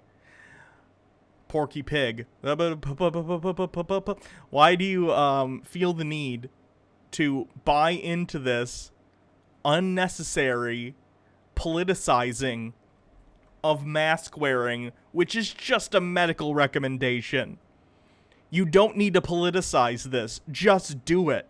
Stop trying to make up reasons to justify why you don't want to keep you and people around you safe, you selfish fucking pig cunt. It's more than 600 venues in the United States for nearly that have been closed for nearly 4 months.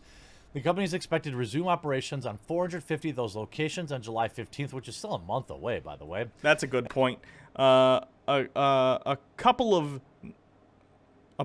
nerds says, so does Jeremy think stores should be required to give him free shirts and shoes? Exactly. He's such an idiot.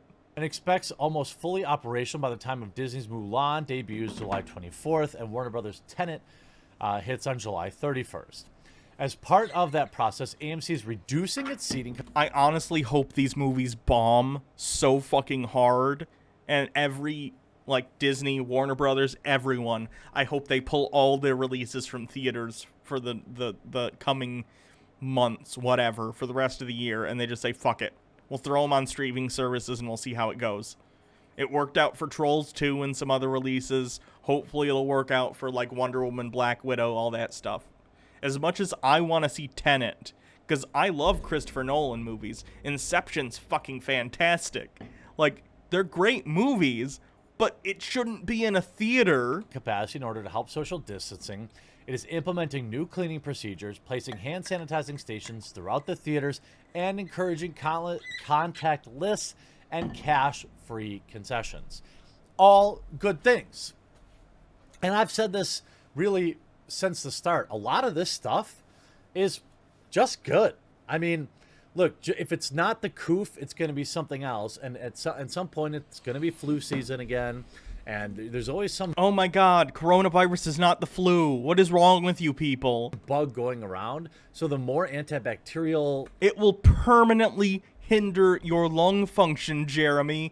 It will kill people at a much higher rate than the flu. It is not the flu. Go fuck yourself. Like little stations that are out there, the more contactless service that we can have. I'm for that. AMC CEO and President Adam Aron says, we didn't rush to reopen. In an interview. Thanks for coming to the stream, the Mersama. With Variety, there were some jurisdictions in some states, such as Georgia and Texas, that allowed people to reopen theaters in mid-May. We opted to remain closed so we could give the country time to get a better handle on everything going on. We wanted to use the time to figure out how to best reopen and do it safely. AMC's competitor... We haven't flattened the curve in the United States, by the way. We straight up didn't. places all around the country are now still recording record high cases every day. Because people didn't listen. And people are just deciding, well, I'm sick of being inside. I guess I'm going to pretend the virus doesn't exist now. The virus doesn't fucking care. It's a virus. What the fuck are you doing? Regal and Cinemark. It would be like not evacuating for a hurricane because you just don't want to, and being surprised when the hurricane destroys your house and kills you. Like, what did you expect to happen? Natural occurrences don't care about how you feel about them. Announced their own plans to resume business earlier this week, targeting a similar mid-July timeframe for when they expect to be fully operational. The exhibition sector, and particularly AMC, are under big pressure to bring customers back to cinemas. Prior to everything going on right now, there's a great deal of consolidation in the exhibition space.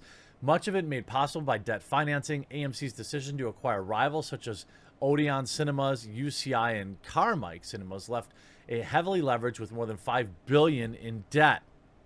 Now, in my heart of hearts, I think we can manage AMC through this crisis, said Aaron. There are no guarantees that nobody knows. Honestly, I'm going to tell you this. I love movies. I love going to the movies.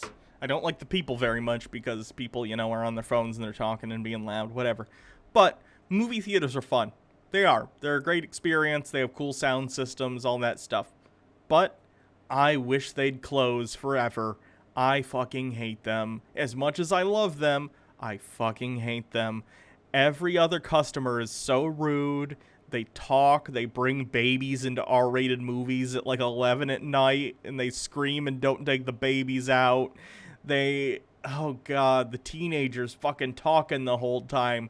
The people Snapchatting the screen on their fucking phone and the lights shining right in my face. I hate it. I hate it.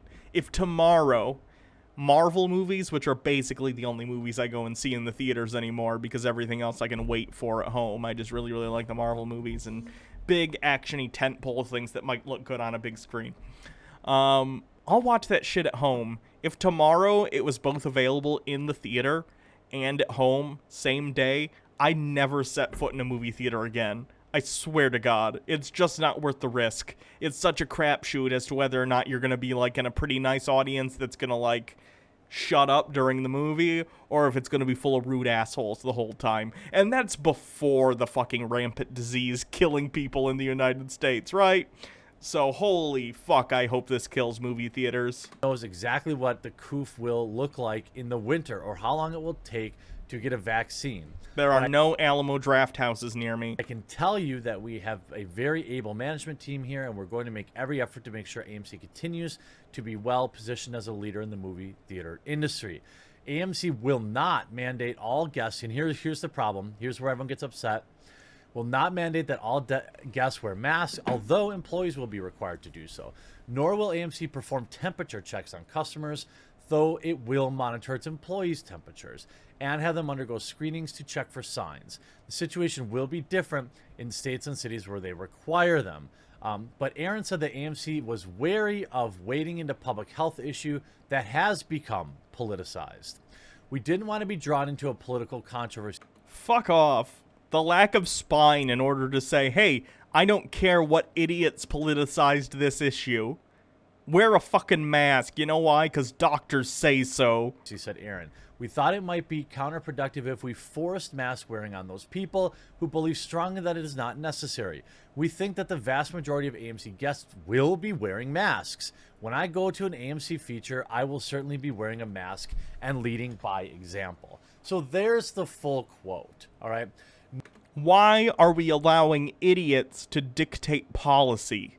Why are we allowing selfish monsters who refuse to do what's best in the public, in the best interest of public safety? Why are we catering to the lowest common denominator? Fuck them. Fuck them. They don't get to go see a movie. Frankly, like I said, no one should be going anyway. But if you are, you should be required to wear a mask. Period. And AMC has reversed this decision at this point, by the way. They are now requiring masks. But the fact that Jeremy, with his fucking galaxy brain takes, galaxy brain so large, even my tower of hats would strain against its might. He thinks that we shouldn't be forcing masks on people for some, like, bullshit reason of freedom. But my freedom! Fuck your freedom. People's lives are at stake. I don't give a fuck. Your freedom to not wear a mask. Suck a dick. Take that mask off and suck a dick. Nothing about what he said is forbidding anybody from wearing a mask. In fact, he's saying, look, I'm going to wear masks, and AMC will also sell masks for $1 to guests who forget to bring one. Both Cinemark and Regal are encouraging guests to wear masks, but also not requiring it in states where it's not mandated. As it worked to establish and implement new procedures, AMC partnered with the Clorox Company and current and former faculty of Harvard universities. By the way, don't go to movies, as I said multiple times, because even though people are now required to wear masks, they're still selling soda and popcorn. So people are going to be pulling them down, munch, munch, munch, pull the mask back on, pull it off, sip, making the point of the masks useless. So once again, capitalism is fucking dictating public health policy instead of medical experts. Yay, capitalism! On the advice, sacrifice grandma for the economy, yay! The theater chain. So, I mean, they're obviously doing everything they can. They plan to increase capacity in those theaters in stages. First, it will make only 30% of the capacity available. Over time, it will increase to 40, then 50. AMC hopes that it will be able to have half of its auditoriums full by Labor Day and projects that it will be at full capacity by Thanksgiving. What else do you want them to do? By the way, you've been able to shop in Walmart without a mask since Jump Street. Yeah, that's not good either. Walmart should be requiring masks. You can be mad at multiple things at once, Jeremy. Menards, Myers. Menards is awful, and they get sued constantly for abuses of worker rights, abuses of worker safety. They get sued constantly. They treat their employees like shit. Menards only recently. Meijer, Home Depot, grocery stores. None of these in my area require them. So I don't know. I've debated Christianity a bunch already. I don't know. If I did, it would be with a Christian, though, that's for sure. Why aren't you canceling them? It's because it is a political issue. No, it's not, Jeremy. Idiots have turned it into one, but that doesn't make it one. It's a medical issue. A lot of people see this as Trump's fault. Look, nobody. Okay, I don't care who you blame. I don't, really. I think that Trump is at fault for not acting sooner, and especially at his rally the other day. He said he's literally been asking staffers to slow down the testing because he thinks the huge coronavirus numbers make him look bad, which is a fucking crime as far as I'm concerned. He's getting people killed. But regardless of how you feel about it, this virus is a big fucking deal. Over 100,000, like 100, let me see, what's the current death toll?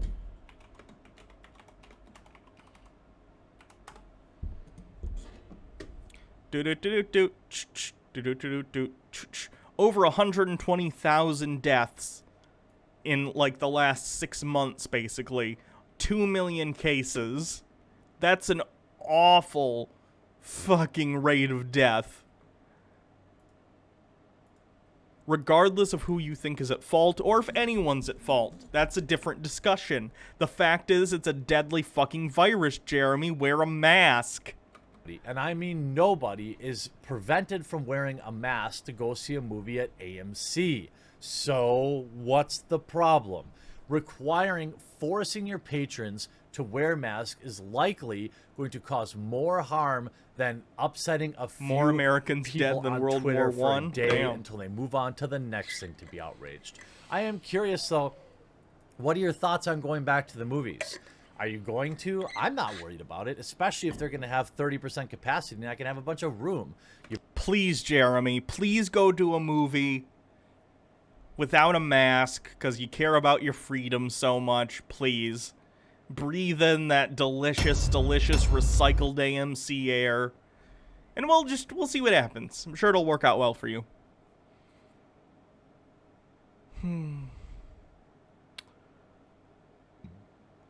Excuse me.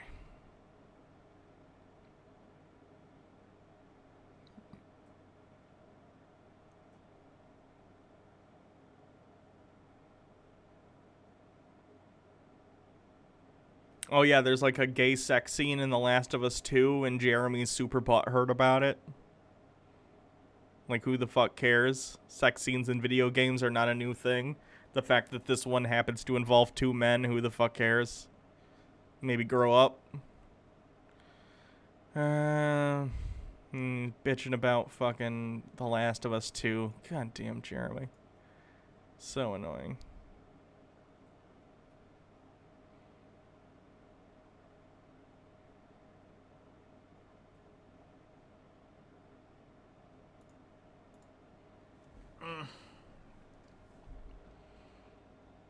He'd have been jerking off if it were a straight sex scene. Yeah.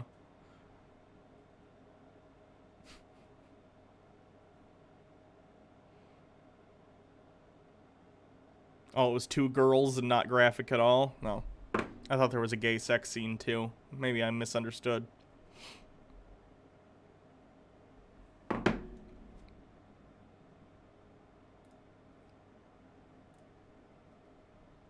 Welcome in to the Monday show. Today we're going to be talking. This is where he talks about how She-Ra should be fuckable. About weekends and tension.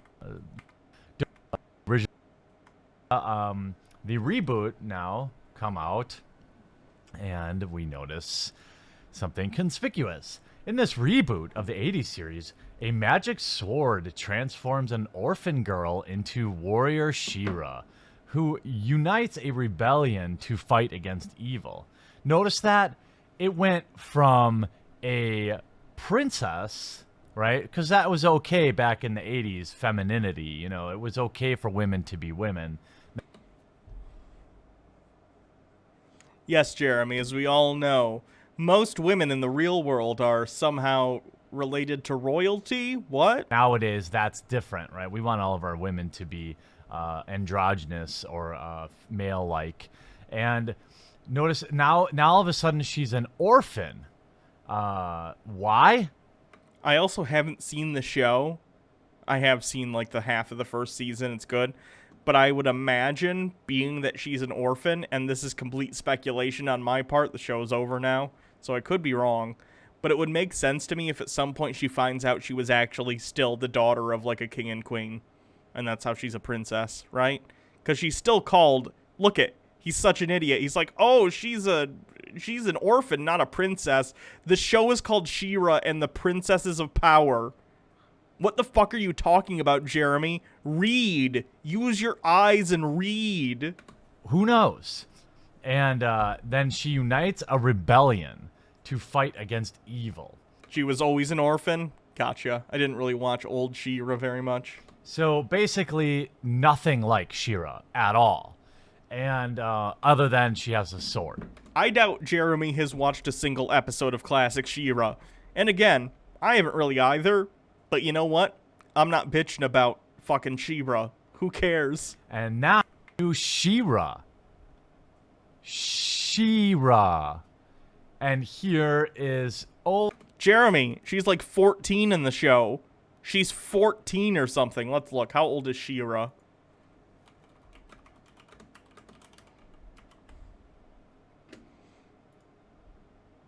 Old, not cold.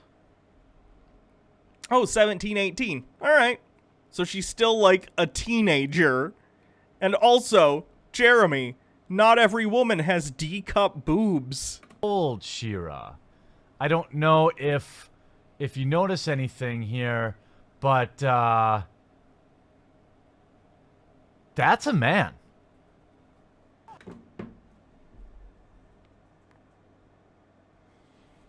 Right, let me... It's a man. All right, I can't listen to 2-year-old Jeremy bitching about lack of tits in a children's show. That's just, like, gonna annoy the fuck out of me, and I can't deal with it. Tate speech. This guy's awful. This guy's awful.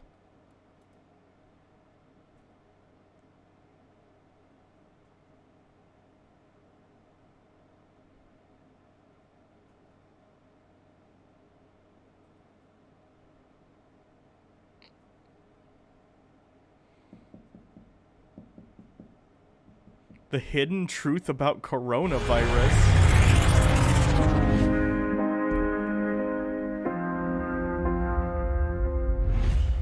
I've just finished training. Literally just finished training. And I'm training for corona. I'm training for the virus.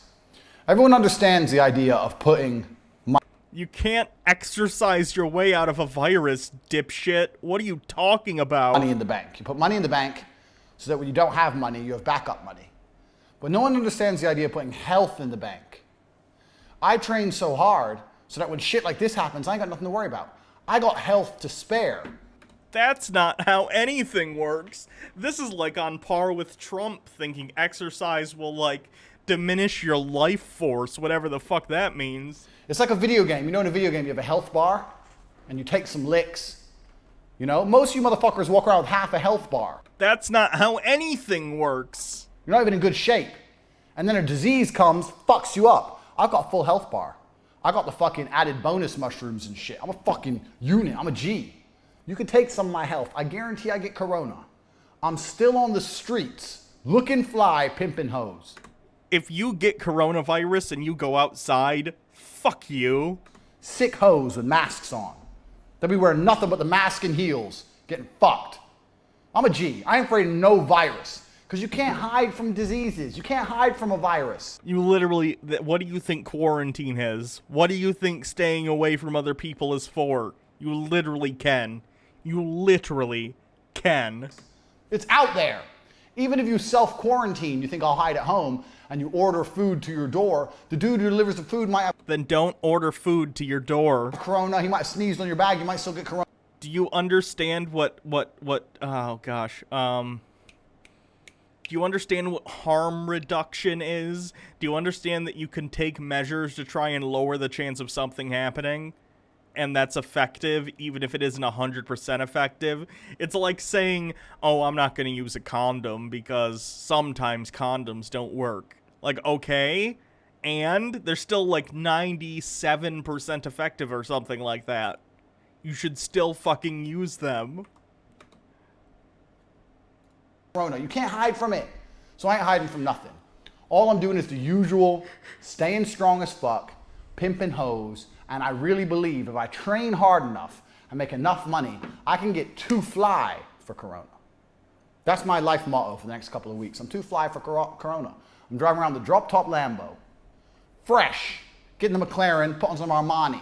How am I gonna get sick? This guy's rich, by the way, in case you're wondering if rich people get money based on merit.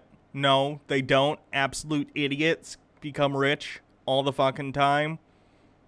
Please understand this and understand that wealth inequality is a ridiculous state of being.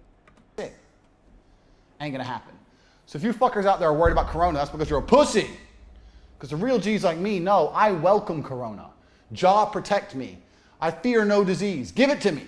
How did he get rich? Bitcoin. I believe he got into Bitcoin quite early. I want to get it and I want to get better so that my Either that or his parents were already rich. I'm not sure, but I know he talks about Bitcoin a lot. body's full of antibodies and I become more powerful than ever before.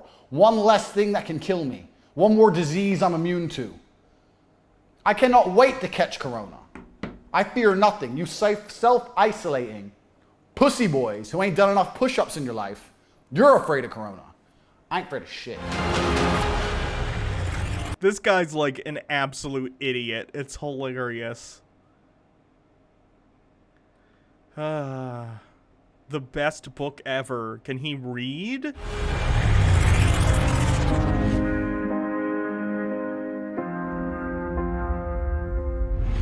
In every room in my house, I have weapons. Various throwing and fighting weapons. I think we've discussed this in our earlier tape speech, but this is my little axe. I've got like 4 of these in this room. So you have to come at me. Pull out my sword. What the fuck are we doing in my house? He's like a 12-year-old boy. I'm not even kidding. He behaves like he's fucking 12 and never matured beyond that point. Anyway, back to the point. We're going to talk about the time I went to jail. So, and we're going to talk about it because when I was in jail, I read a book. So I was last arrested 4 years ago, I think.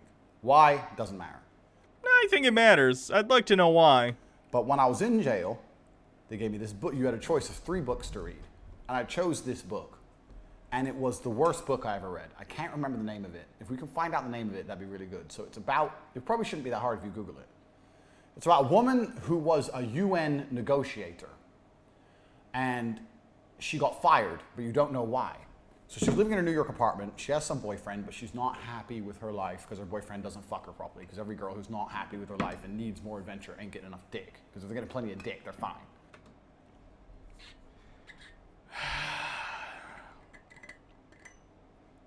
I promise you, Tate, your dick is not substantial enough to fill the void in a woman's life who has to put up with you. I swear to God. My... And anyway, she really regrets how she got fired from the UN. And she keeps talking about this big mistake she made to get fired from the UN. I made such a big mistake. I got fired from the UN. I made such a big mistake. So anyway, then some guy from the UN comes along and says, we need you back. You're the best negotiator ever. We're going to give you one more chance. And she goes to negotiate this fucking bullshit thing.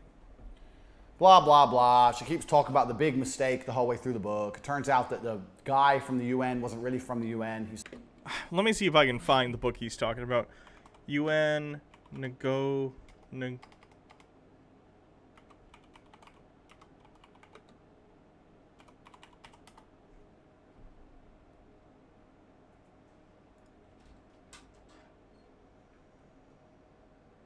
So cool in here. Mm-hmm.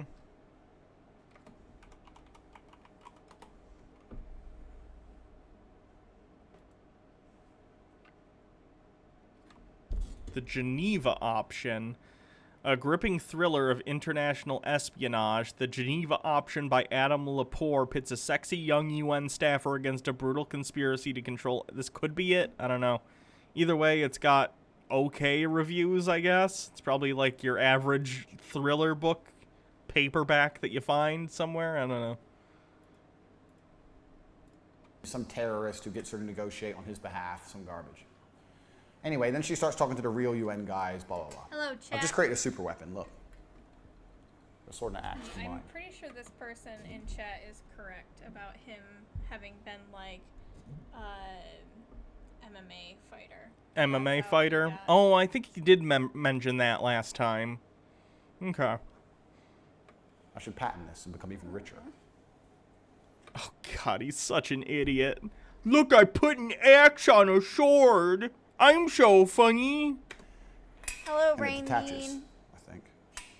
Anyway, so this super fucking negotiator hoe keeps talking about this big mistake. If only I didn't make this big mistake, I could still be working for the UN, whatever. Anyway, it turns out, eventually they... Last of the Swedish meatballs if you don't want them. Oh, go for it. Mm-hmm. They reveal after about 400-page buildup of what this big mistake was that got her fired from the UN. She was negotiating for the UN between 2 warring tribes in the Democratic Republic of the Congo. Yeah, that's the book that we were looking at on Amazon then. And she fell in love with and fucked the leader of one of the tribes. So she was no longer neutral and impartial, so she could no longer negotiate between the two.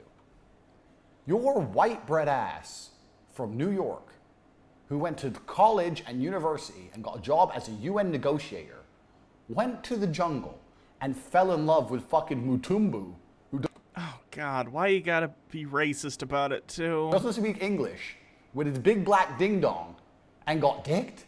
Why are you under the impression that they don't speak English? Even if they don't speak English, she's a negotiator for the UN. She either probably spoke whatever language they spoke English, or there was a translator. One or the other. And I'm supposed to, and I've been reading this shit for 400 pages, and now she's like, oh, it was a mistake, I regret it, blah, blah. What kind of game can Mutumbu even have? He doesn't even speak English. What the fuck is wrong with you? She's a UN negotiator. chosen for this mission. She probably spoke the language he spoke. And the fact that you think that people from other cultures who happen to be from Africa or wherever in the world are just complete idiots just because of that is ridiculous, especially coming from you, a white guy in America who probably had a decent amount of educational opportunities, yet you still come out the other end as a complete dipshit. Legitimately. What the fuck is wrong with you? He's a warlord. You're negotiating between two warlords. He literally runs around and kills people. It may have been a bodice ripper novel. I'm not sure. I didn't read too far into the description. But if that's the case, there have been a lot weirder ones than that. With machine guns, for fun. And when you met him, you were like, oh wow, he's so charming. What kind of hoe? What kind of ratchet ass hoe would fuck Matumbu? So I'm reading this book, and I finally get to the realization that the whole time, the heroine, the main character, is just some stupid hoe. Characters with flaws? Can't have that. What kind of boring books does he read? Some dumb hoe who fucks some guy she shouldn't have fucked. Of course you shouldn't fuck African warlords. Whether you're negotiating between two tribes or not, you should probably not be fucking African warlords in general. And this moves on to my broader point. Women are fucking stupid. Excuse me, Mr. Tate? Please stop making declarations about the intelligence of other people when a minute ago you were literally going, I hung an axe on a sword. The blows to your head from the UFC fighting have clearly, I hope they've affected you. I hope you weren't always this. Jesus. Fictional ones, real ones, doesn't matter if they're on TV or any book. They're fucking dumb. Women. The book takes place in Rwanda. People speak English there. Oh, it's about Rwanda. That's even dumber on his part. Holy shit. Are dumb. Yeah, also this is a fictional character. We know it. We're not supposed to say it, but it's fucking true. Because this would be like... Oh, sorry, I'm having some stomach issues. Oh. This would be like if I came on camera and I was like, so I was reading this book. Charlie and the Chocolate Factory. This Augustus Gloop looking motherfucker. He starts drinking the chocolate river. Men are so stupid drinking chocolate rivers. Like, it's a nonsensical argument because we're talking about a fictional character and you're ascribing those characteristics to real world people.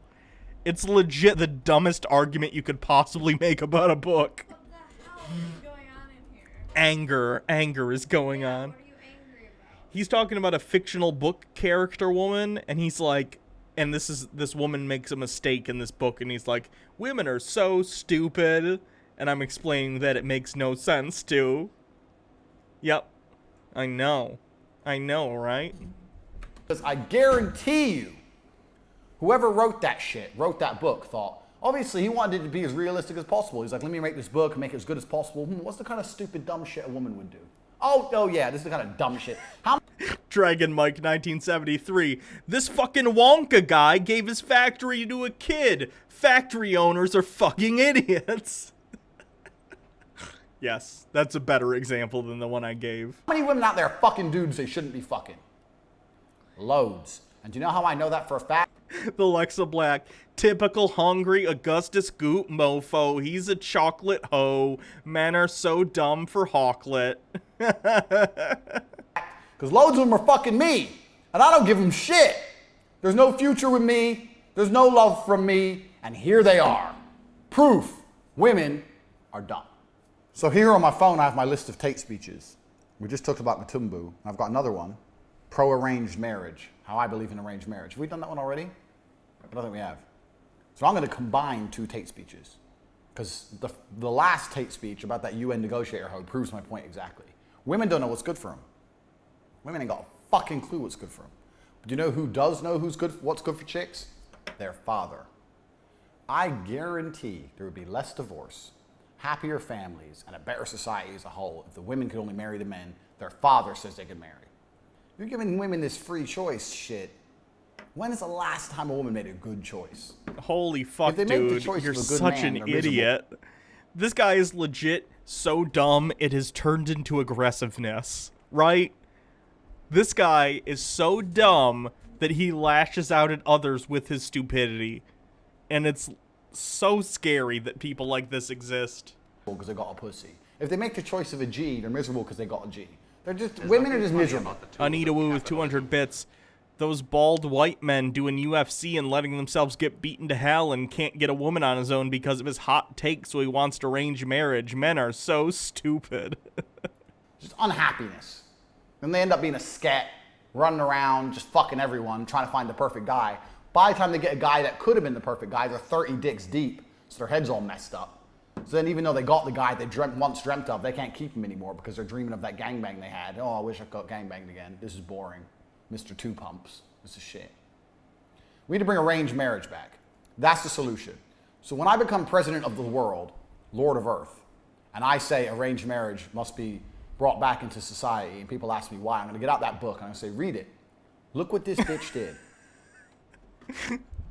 I cannot wait until Lord President of Planet Earth, Tate, tells everyone, arranged marriages for all. And when everyone has an outcry and goes, wait, why? And he pulls out this shitty bodice ripper novel from the early 2000s, he'll be forcibly removed from power and guillotined like all leaders should be. Anyway, moving on. Here's a...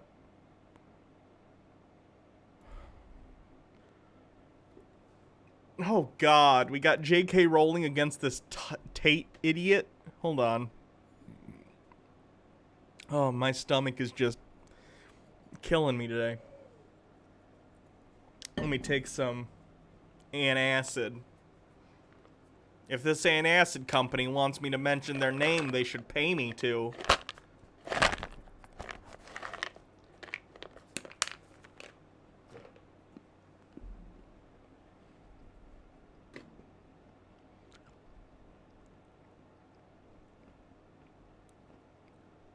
In Minecraft, yes.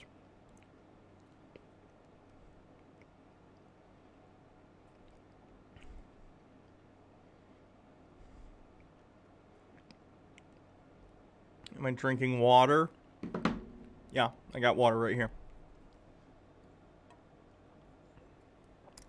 When it comes to the meaning of words, who are you more likely to trust? A widely beloved, massively successful author, or a guy who's known for letting his fists and feet do the talking for him? Oh boy, this is from 2017 when she was more, mask on in terms of her turfiness. Harry Potter author J.K. Rowling engaged in vocabulary-based combat with a kickboxing champion named Big Brother alum Andrew Tate on Friday after Tate accused Rowling of wanting President Donald Trump's D. The standoff came after Tate took a jab at Rowling on Thursday, accusing her of being so madly in love with Trump after Rowling criticized the president's tweet declaring, "In America, we don't worship government, we worship God." Is Tate still on Twitter? Because I gotta follow this dude. What's his name? Andrew Tate? Andrew Tate. Let me go to Twitter and see what he's doing.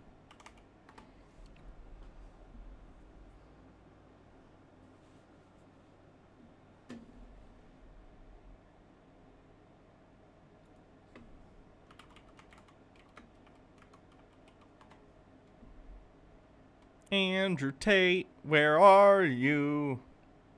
There's Andrew Tate fans.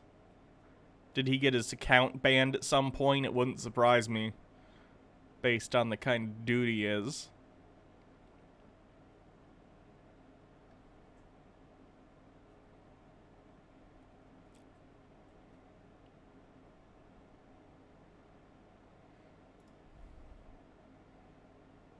People.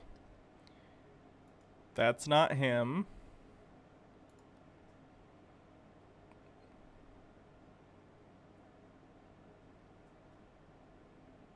I'm gonna guess he got banned from Twitter at some point. Let's look.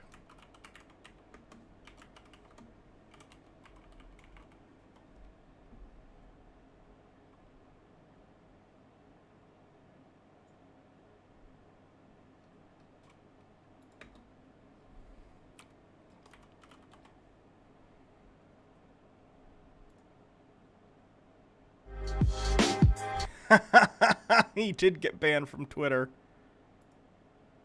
Let's watch this banned from Twitter video. This is from February 15th, 2019.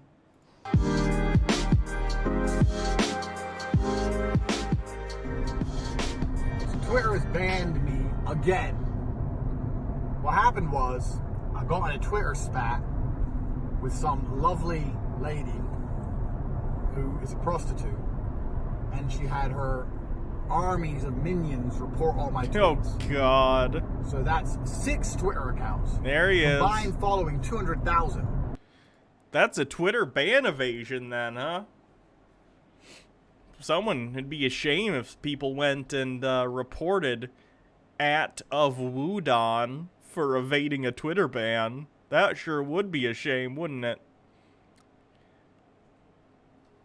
Okay, we'll check out his Twitter later.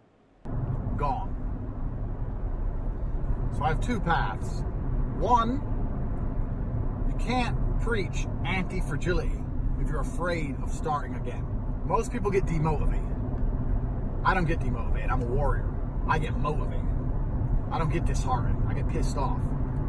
The problem is with Twitter, it takes me so much time.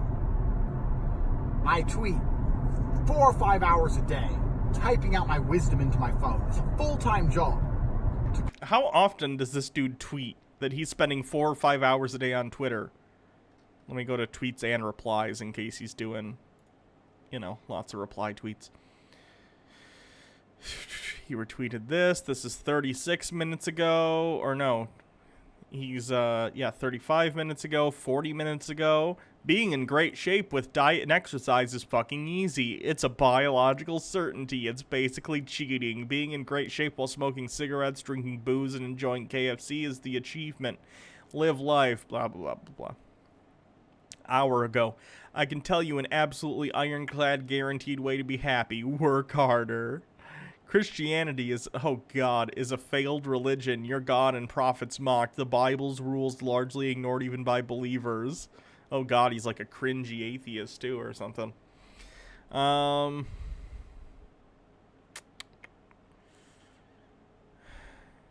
Most of your lives are so brutally mundane, I'd be tempted to jump off a bridge if I was forced to endure them. Work, TV, sleep. Look forward to seeing your friends next weekend. Pointless bullshit. Repeat. Zero cash. Zero genuine excitement or adventure. Work, consume, die. What a douche. I am toxically masculine. Jesus. What a fucking child.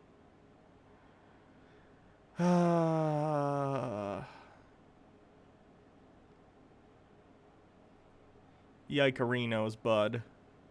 Grow an account as fast as I grow it. I get 20,000 followers in 2 months.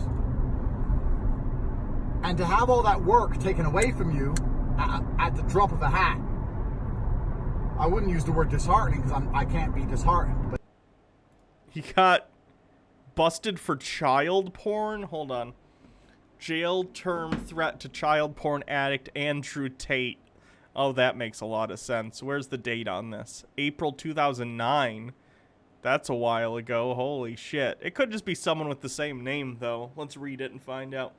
A Middlesbrough man's addiction to child porn has led to threat of jail term hanging over his head.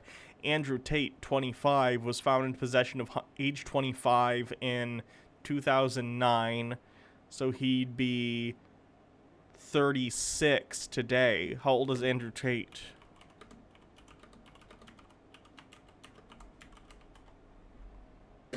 Nah, the ages don't line up. That's right, capitalistic propaganda. Thank you to Boomo09 for following. This company Twitter is different. Hold on. Follow. Ugh.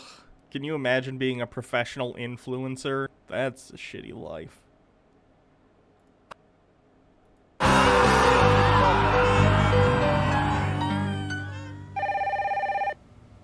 Dunder Mifflin, this is Jim. Hey Jim, this is Pam. I think it's time to prank Dwight now. Oh, God. does that amuse you, baby? Does me pranking Dwight make your panties moist? Yes, Jim. Thank you. My panties are very wet. I am indifferent to Jim's existence. Oh, God. My world is crumbling around me. Michael, I want Jim fired. Well, I don't think that's gonna happen. You're a social parasite, right? An outcast that no one cares for. You slave away all day just to look like a fool by my hand, and no one pays any attention. All because you are so incredibly different and unlikable. Oh, curse you, Jim, and your wacky pranks. I, too, want to fuck Pam. I'm hoping that Pam will be able to notice my overbearing friendship and open herself up to me. But as of late, she is sending me nothing but mixed signals. I love you, Jim. Don't touch me. Oh, God. That's off-putting. Jeez. But it just makes you realize perhaps it's not the most productive spend of your time. So I have two choices. I rebuild Twitter, or I focus more heavily on the YouTube. And I try harder on the YouTube, and I focus more heavily on the war room and producing the courses, and I focus my energy purely into video as opposed to tweeting. So these are the two directions I'm considering at the moment. I think maybe video is the way to go. But for all of you watching this, I have got a new Twitter. It's going to be in the description to this video, so feel free to follow me again. But I think I'm going to really ramp up the YouTube channel. I think shit's about to get crazy. I have so much more content to produce. Is there just a ton of dust in this car, or is he spitting with, like, every other PhD word? Course. Do you For see all the this war stuff room, coming I spoke out? to all the war room guys this morning about what I'm going to do. I don't know how visible that is to really you heavily guys. on CobraTake.com and the YouTube channel. So follow me again on Twitter, but my short message is YouTube is about to get crazy.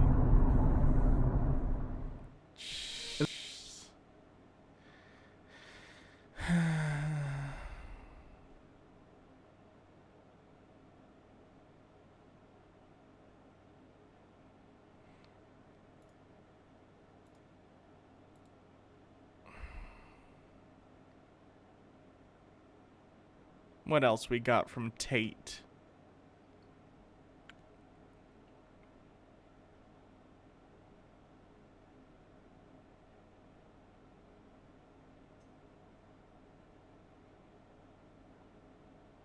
Oh, God.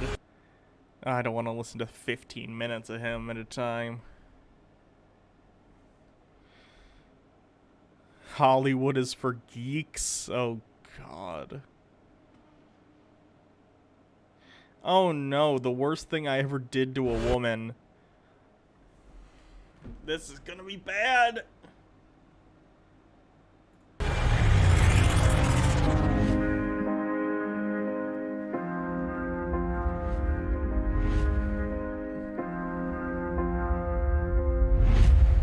I don't want to get banned, so I have to be careful how I say this story, because I don't want to get deplatformed.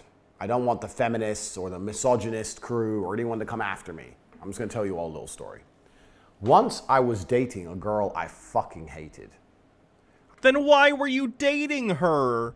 What the fuck? I hated everything about her. I didn't like her opinions. I didn't like what she said. I didn't like her attitude. She was arrogant. She was rude to the waiters. I just didn't. How rude do you have to be for this sack of crap to think you're rude? Like her, but she was very good looking. And I was sitting there thinking, I don't like this person, which is actually quite rare for me. I know you're all sitting there thinking I'm a hate-filled guy. I'm the opposite of hate-filled. I'm apathetic. I'm like, whatever. You're one of the most angry, hate-filled people I've ever watched. And I watch, like, The Quartering and Sargon and John Doyle regularly. What does it say about you that you think you are a kind, understanding individual. Whatever. I don't care about anyone else. I'm extremely selfish. It's all about me, and that's why my life's so fantastic. So it takes a lot of energy for me to hate someone. We were on a date, and she was extremely rude to the staff. He is actually 35 now? I guess it could have been him then. But there are a lot of people with the same names, so. And, she was like rude to me, extremely arrogant when she'd achieved nothing. She was just born hot. Like, I just didn't like anything about that person. So anyway, but she was hot.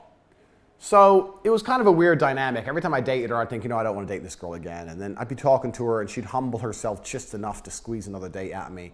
Most of you dorks, most of you dudes out here are trying to fuck anything you can get. At the top, I reject far more girls than I ever sleep with. This is what happens when you're like a millionaire athlete, blah, blah, blah. Don't want to brag or nothing, but we all know it's true. If you're gonna brag, don't say not gonna brag, because you're not only bragging, but you're saying it in a really douchey way. So you turn down a lot of girls. So I'm sitting there thinking, does this girl deserve dick or not? Whatever. Anyway, I went to the club. Me and Tristan do something called a wrangle. When we go to the club, we do wrangling. So we wrangle girls. So it's just like any and all girls for the table. So we wrangled. I invited her. She turns up to the club, drinking, whatever. Ends up back at the house. And what happened afterwards was probably, I wouldn't say it's one of the worst things I ever done, but when I told this story, everyone was like, whoa, you can't do that. But I did it. So we're having sex, me and this chick, and halfway through, I remembered all the time she annoyed me on dates. And halfway through, I stopped and said, I've changed my mind. I'm laughing. She was like, what? If you think this is the worst thing you've ever done to a woman, oh my god. No. You're allowed to withdraw consent in the middle of sex if you don't want to do it. That's fine. Great. Then do so. But I guarantee this dude has, date raped women, right? Have you heard this guy speak about women? He has so little respect for them.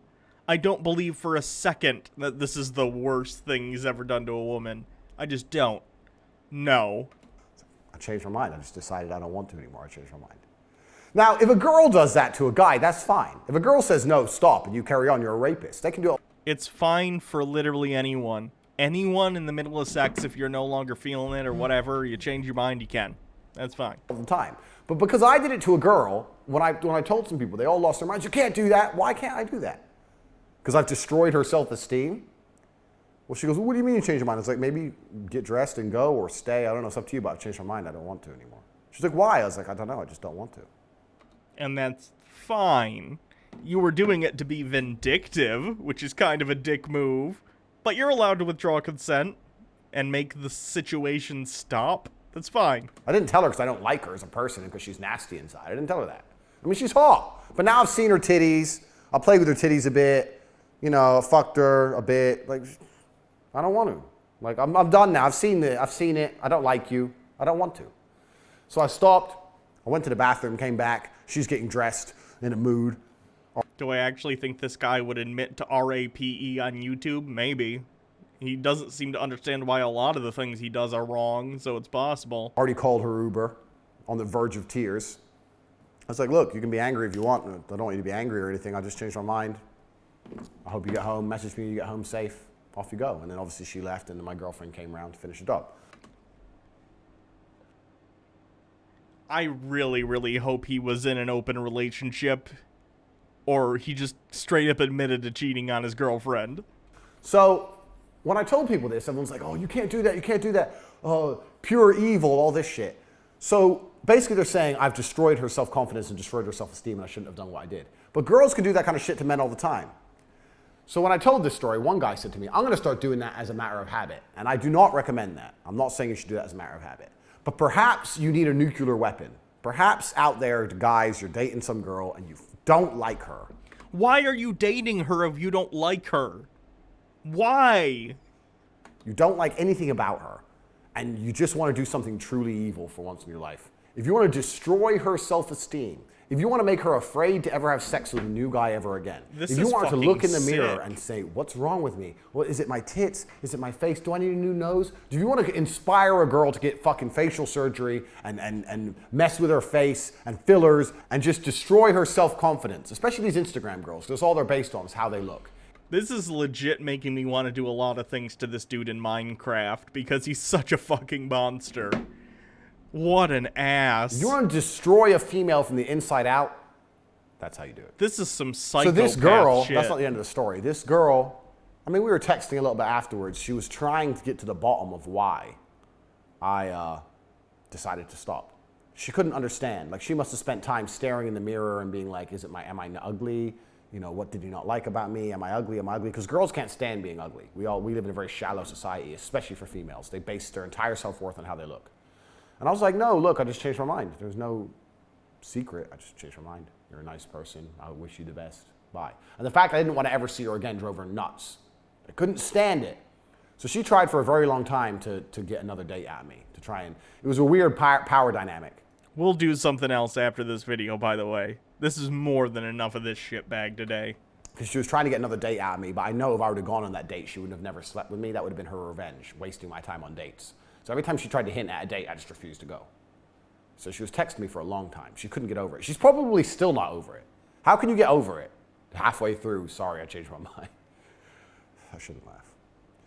Anyway, but this girl ended up having loads of surgery. She was quite natural before. She ended up having fake tits and a nose job and like Botox in her face and lip injections, all this crazy shit. And I'm starting to, and when I saw, this is a few years ago, but I saw her a few months ago on Instagram, and she said, all this work done. And I think that might be my fault. I think I might have destroyed her self-esteem, and then she went down the surgery avenue and just spent loads and loads of money to try and feel better. And she doesn't look as good now as she did then. She's ruined herself, really, but... Holy fuck. All right. Nope. Nope. Nope. Nope. Nope. That guy is a fucking monster.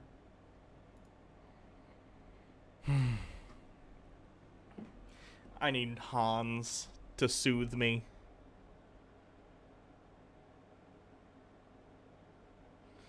Tinker Tailor 84, does he think people get hung up on how amazing he is and can't get over him because he's not what he thinks he is? Yeah, absolutely. What a fucker. What an absolute fuck. Hans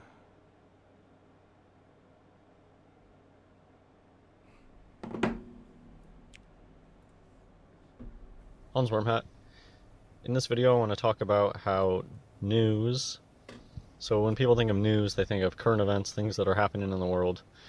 Real news is never what you're going to see in the media. The media is just a giant propaganda machine, and the New World Order is already here. There is no such thing as real opposition, or, I mean, there's no such thing as a real country out there anymore. They're all just puppets of the NWO, following their script. Hans, who's in charge of the New World Order? Who exactly is it? Is this a dog whistle for something? Or is it just this weird, like, nondescript organization of shadowy people? What is this? There's no such thing as a real news agency out there anymore. They're just playing both sides. Team Red, Team Blue, working for Team Purple. And you don't get published if what you're saying goes against the narrative. And we've seen this over and over again on YouTube. If they try to claim that you're allowed to have your opinion and make videos of your opinion, but if your opinion falls under wrongthink, they'll just claim hate speech. This is a cleanse, apparently.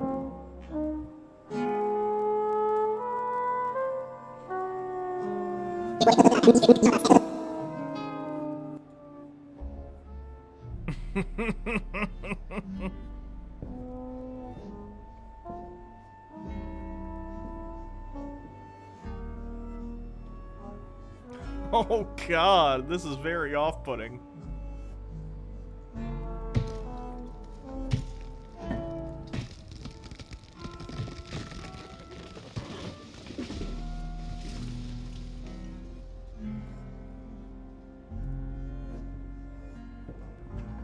Are you winning, son?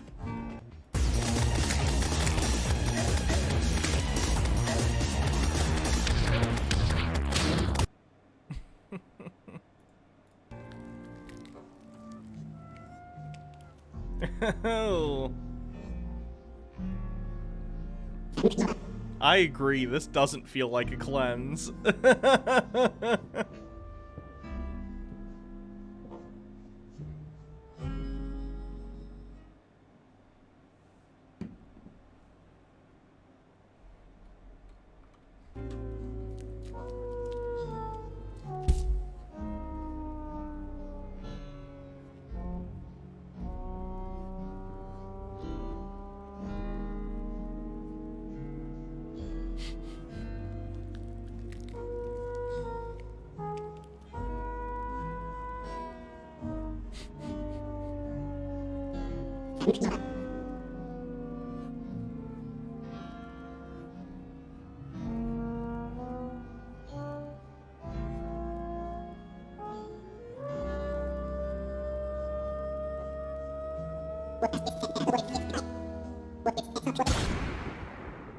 Oh, God.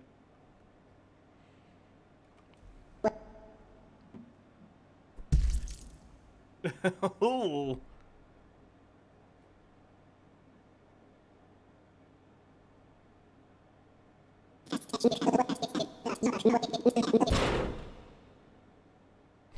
Oh, no.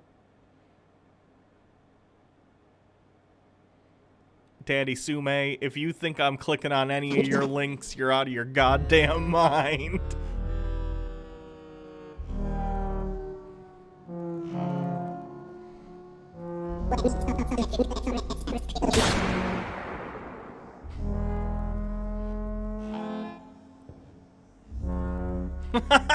Is it? Oh no.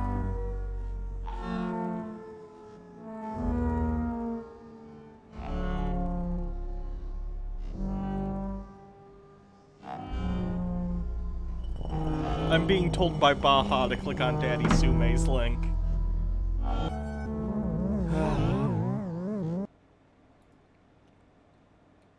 If this is a Rickroll and you told me to click on it, Baja, I swear.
God damn it.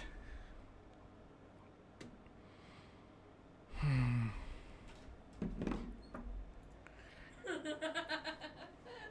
I banned? You're banned. I'm banning you from the channel. No. Are you banning me from the relationship? Is the question. Banned. At least it was a creative Rickroll. Yeah, true. It's not like it was just the same thing. I thought it was funny. Mm-hmm. Speed. I love you too. Oh.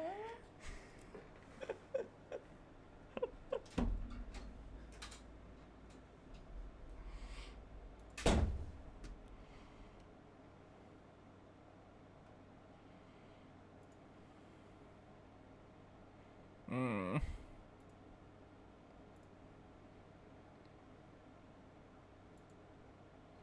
The Mad Titan Thanos is one of the most iconic villains in all of Marvel Comics, but if you're only really familiar with him from his depiction in the Marvel Cinematic Universe, then you might be surprised to know that he's actually a try-hard nice guy that does pretty much all of his evil deeds solely just to impress this hot skeleton girl. But honestly though, she's deaf. She's not just so a skeleton who is this girl. lady? Well, technically, she's not a woman at all, but just frequently appears in this female form.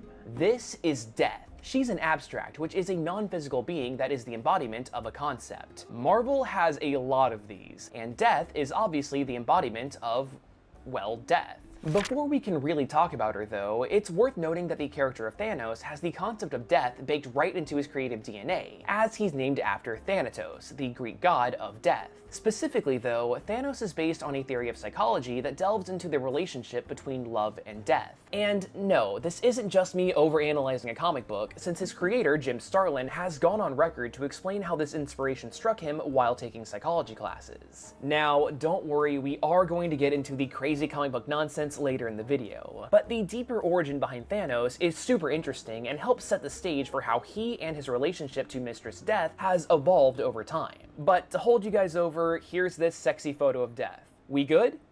Good. Starlin was inspired by the Thanatos-Eros concept of Freudian theory. Hypersimplified, Dr. Sigmund Freud believed that there are two forces that drive people forward in life. There's Eros, which is sexual instinct, and Thanatos, a death instinct. Even before he started working at Marvel, Starlin had really loved this particular concept, and kicked around a couple of characters based on it in his head. There's Eros, aka Star Fox, who has the ability to stimulate the pleasure sensors in the brains of people around him, and his brother Thanos, a being of pure death and destruction.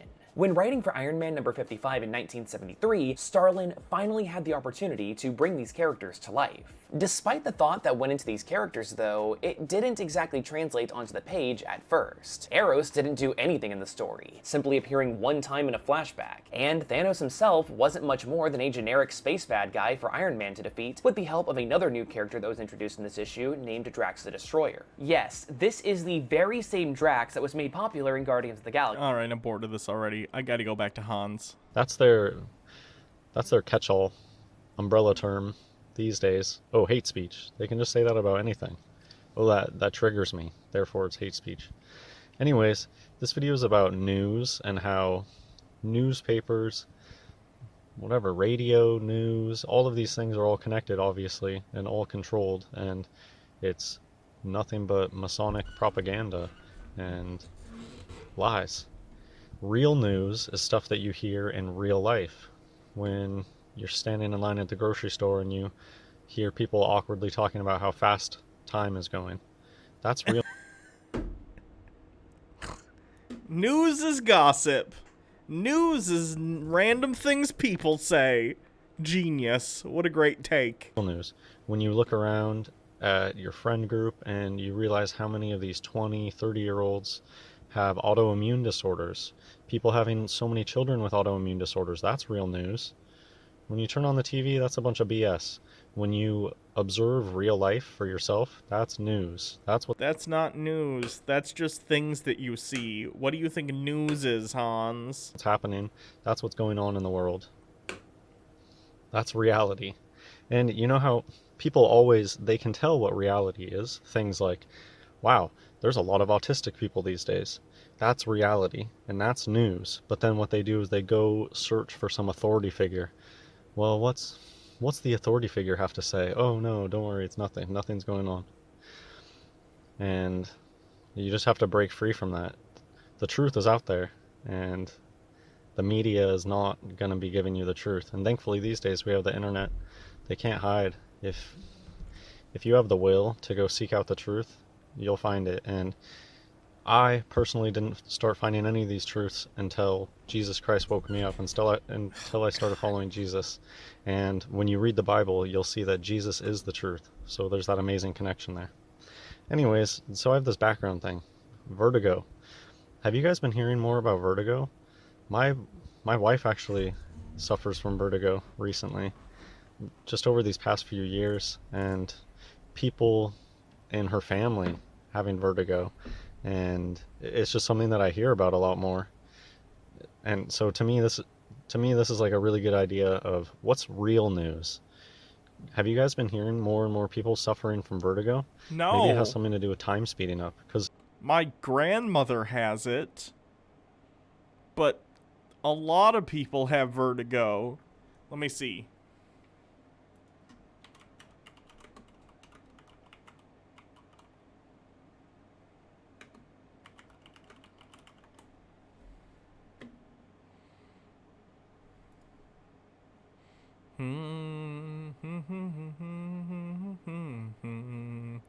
Gotta make you understand, never gonna give you up.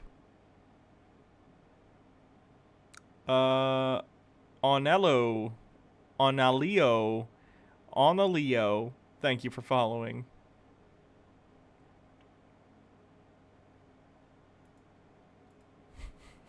Dragon Mike 1973. Hans, you hear about it because your wife has it and it's in her side of the family. Genetics. So people around you talk about it. Yeah. He's not the brainiest boy. But he's got spirit.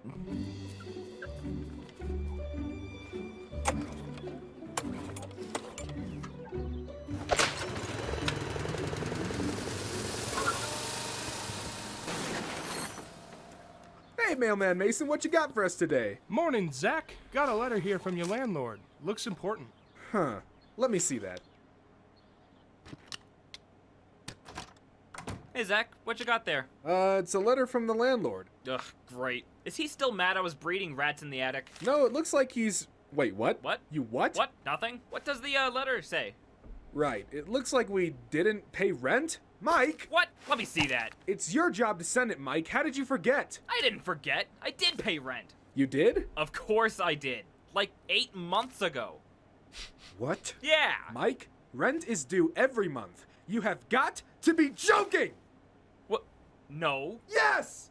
Well, that's just ridiculous if that's true. We're gonna have to go see the landlord. Mike, I don't think that... I mean, who does this guy think he is? The landlord? He owns the house!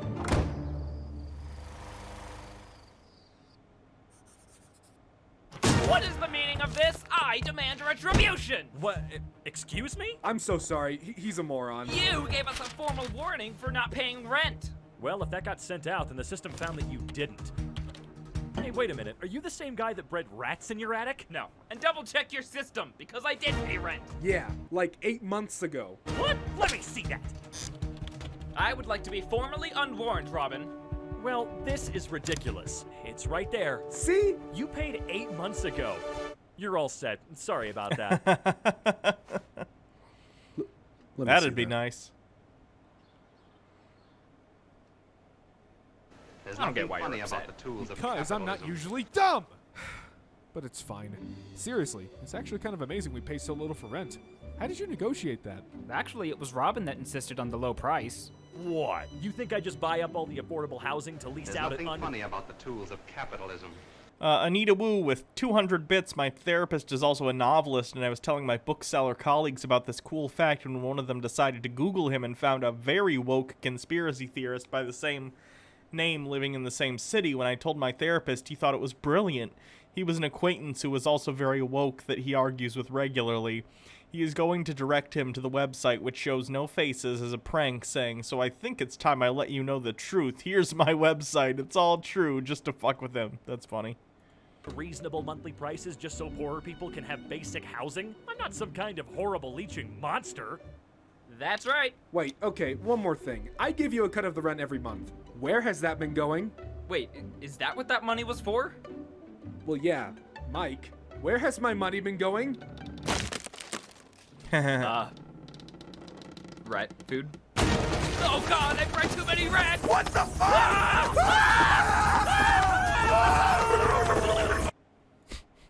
That's funny. Hey, yeah, thanks for watching whatever,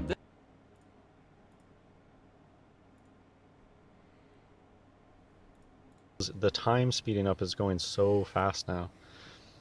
You can feel it, and I wonder if it's connected to vertigo or maybe, I mean, this is not something that I research a lot, but they've always been talking a lot about the magnetic field of Earth and maybe flipping and stuff. I don't know if there's real...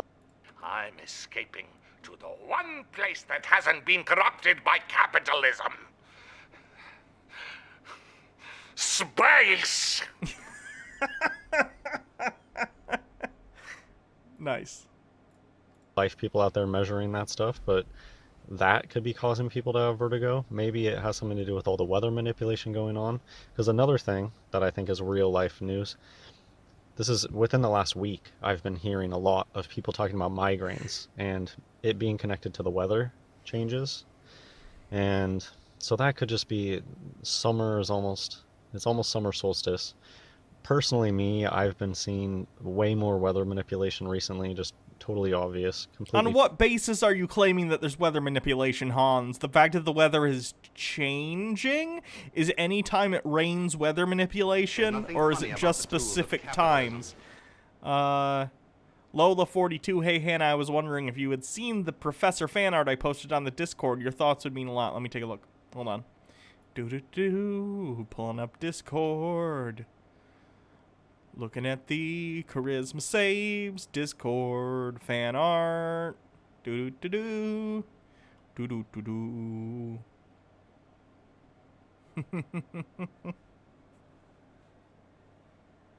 Oh, that's fucking awesome. Yes. That's amazing. I love it. Let me see if I can change the window capture for a sec. Window capture.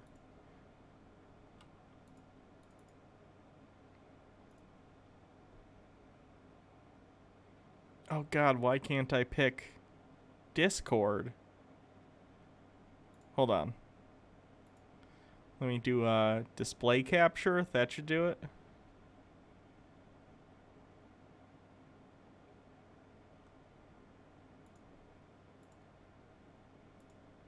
There we go. Done. There it is. That's very cool. The for those of you who don't watch the Charisma Saves D&D game we do, my character, the professor, and all of us had a casino night where we were trying to lure a enemy in to kill them, and that was the outfit the professor wore. Very cool. Some N Block did some stuff too. That's awesome. Let me just move the display capture. Display capture. Delete. Yes.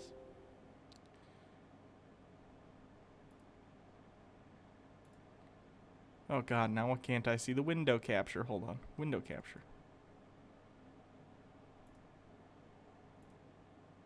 There we go. Changing the weather patterns, and so maybe that's connected to the migraine stuff. But in my mind, this is real life. This is news. Just statements like this. I've been hearing a lot of people, I've been reading a lot of comments about migraines. What about you guys? I wonder what's going on here. Let's try to... Yeah, there's a separate Charisma Saves Discord. Figure this out together. Not turning on the TV and hearing the talking heads blab about the theater. That's theater when you turn on the TV. And it's obvious when you wake up. Everything on the TV is fake. It's all theater. It's the world stage. I mean, what do you think? It's an entertainment box. You're watching a bunch of people on camera. It's theater. Even what they tell you is reality TV. Do a little bit of research, you'll figure out that it's all staged events. They'll write narratives about how... I just read a comment about this on Reddit the other day, about people that were a part of these nanny shows, and somebody... Yeah, reality TV isn't real. That doesn't make, like, documentaries fake. That doesn't make the news fake. These are different things. Commented. And don't get me wrong, news programs are absolutely biased, because anything written by a human is going to be biased, and you can see this. But I think the bias that's prevalent amongst basically every major news network in the United States and around in many places around the world is a pro-capitalist viewpoint, because these are companies run, cable news at least, for profit, and they want to make sure that the people who own stake in these companies continue to make money because they benefit from these systems. They're not a cabal of people trying to hide that the speed of time is moving faster. What the fuck? Oh yeah, my cousin was on this, and I went and we did recording for a few hours, and then when I watched the program later, they said that I visited for the weekend. That's what they do. That's what TV is. They take footage and then they write whatever narrative they want. You've heard about people that have been on reality shows where they say, oh my gosh, the editing. They use the editing to make you look like such an evil psycho, even if you weren't that bad. Everything on the TV is fake. They mock with calling it reality TV, but everybody knows that it's fake if you do any research. Okay, back to this migraine thing. Have you guys heard? This is real news. TV is fake. Turn off your TV. Stop looking at the TV. Stop making any invested anything in the TV. This hoax that we have going on right now. Does anybody in real life? I don't know anybody talking about real life situations with this hoax. However, in this past week, I've read many comments and real life examples of people who have been getting migraines. To me, that's news. This is real life news. People have been getting migraines since forever. This is not a new phenomena. Like, people get migraines. What's going on? I personally think it's probably from the weather manipulation. But again, this vertigo thing. I'm interested in what you guys have to say about vertigo. Have you been hearing a lot more people talk about this or suffering from this, or have you yourself been getting vertigo? I just think it's funny on Star Trek. It's like a meme on Star Trek where people get a headache and it's a huge deal. Because it's a plot device that's easy for people to understand. Oh, they're feeling pain in their head. I've experienced that, and it makes them go to their doctor, whether it be the EMH on Voyager, or Bones, or Wesley Crusher, or Bashir. I don't know how this fits into this video exactly, but I mean, I guess the migraine thing. I just want to show that doctors aren't that smart. How come they haven't cured headaches? How come... Hans has never heard of aspirin or ibuprofen or any of the medications that are out there for curing headaches, apparently. If you ever known people who get migraines, it's like a huge medical mystery. People have no idea about migraines, and they'll put you on all sorts of different things. A lot of times they end up putting people on antidepressants for their migraines, which is kind of strange. Okay, but, like, you understand that medications can have off-label recommended uses sometimes? Like, the antidepressants are also often used as, like, anti-anxiety meds, or they're a combination. Basically, drugs that are psychotropic can be found to be used for various things other than what they are actually on-label prescribable for. I've heard of people's migraines being cured by psilocybin, psychedelic mushrooms. That's kind of a strange off-topic, but it does seem like the medical community likes to hide natural remedies to things. And yeah, this is just a funny topic. In Star Trek, headaches are just this huge deal because apparently in the future they had been cured. And just notice how today there's no cure for the common cold. There's no cure for headaches. The common cold isn't one specific disease. It's an entire variety of rhinoviruses that cause this immune reaction that we identify as the cold. But there are so many strains of it, it would be basically impossible to cure the common cold. Because there is no one strain of the common cold, right? They don't really know exactly what's going on all the time, and I don't know. I just thought that was interesting. Autoimmune disorders, this is real news. Real news is the fact that, why do I know a dozen people with Crohn's disease? Why is that a thing? And the obvious conclusion from that you're not going to hear in the media is maybe all of this trying to mess around with children's immune systems, maybe that's causing it. Oh, you're talking about vaccinations. He's doing an anti-vax thing. Fuck off.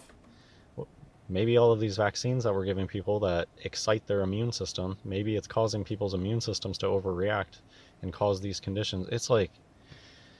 It's really low level thought processes that bring you to these conclusions. It's just, people don't want to go there. People have been conditioned to not think for themselves at all.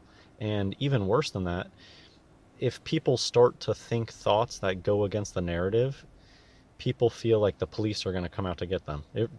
This is where 1984 came from, the thought police. The thought police already existed. It's not like an actual helicopter that's going to come get you. The thought police is that fear that they train you to have when you're thinking thoughts that go against the narrative. Oh no, I've been socialized by society to not make absurd claims about things I know nothing about? This is totalitarian. That's the thought police. You're your own thought police. Most of the time. I mean, of course, there are shills that will come out of the woodwork and try to shame you. That's like the Agent Smith thought police. Ooh, I get to be Agent Smith now. That's fun. The TV is Satan's altar. The TV set or satanic family altar. I just have this memory that I'll never get over of when I grew up. I had a friend who claimed to be Muslim, and I don't believe in that. It's just a fake religion. It's a fake cover. Wait, what? What do you mean you don't? I mean, it's one thing to say, like, I don't ascribe to this religion, but what do you mean you don't believe in Islam?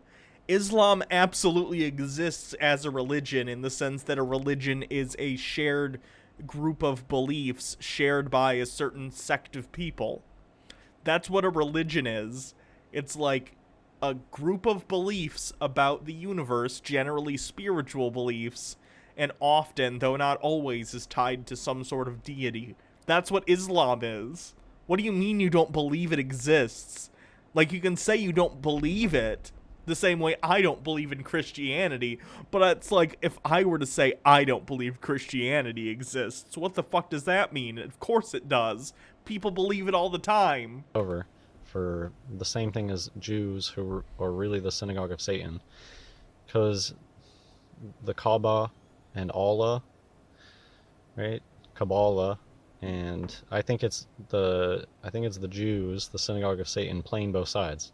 Playing both sides is a huge MO. So who are the alleged biggest enemies of the Jews? You would say, well, I guess like the Muslims. They have that huge Middle Eastern conflict stuff. I think they're just playing both sides. And yeah, I have this one memory of this Muslim family, to get to the point, and I was good friends with this girl who, of course, now I know is not a girl. They would bring up stuff about, oh, my shoulders are big because I'm water polo, and I'm over there like, I didn't ask you why your shoulders were so big. How many of these moments do you guys have where people in your life, they come up and they say some weird statement like that? Hans doesn't understand how small talk works. It's a conspiracy. All these random people trying to have minor conversations about interests and themselves with me. They must be part of the cabal. I have people in my life, oh, I got my chin scar because of this. And I'm like, I never asked you about your chin scar. I didn't even see your chin scar. Again, so this person was like that with their shoulders. Oh, my shoulders are really big because I'm in water polo. I never asked you why your shoulders were big. Why are you saying this to me? Now I know. But anyways, I go over to this person's house, and on top of their TV, they have a TV set in their living room. Even look at that. It's very interesting. TV set. Set is an Egyptian god. Lowercase g god. Pretty sure it's spelled differently.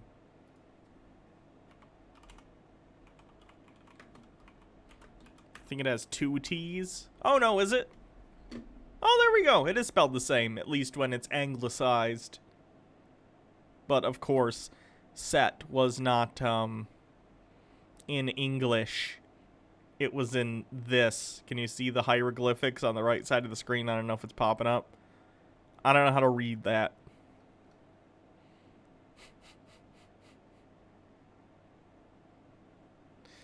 Oh, boy.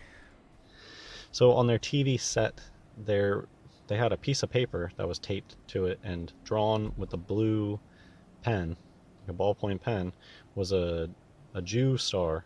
The up triangle, down triangle. It's obviously not the Star of David. That's just what they say, but it's not the Star of David. The Star of David has more points.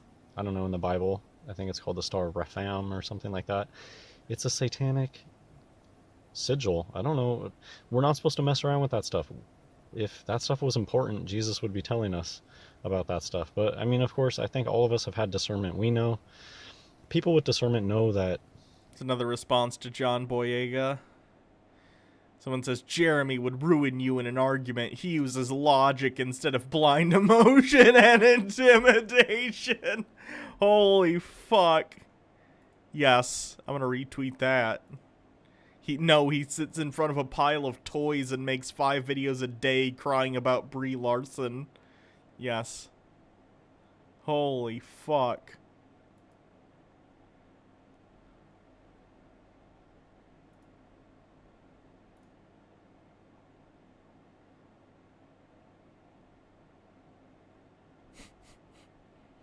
Oh, Trump is trying to overcompensate for the fact that no one went to his fucking rally. Largest Saturday night audience in its history. He spelled that wrong. Good job.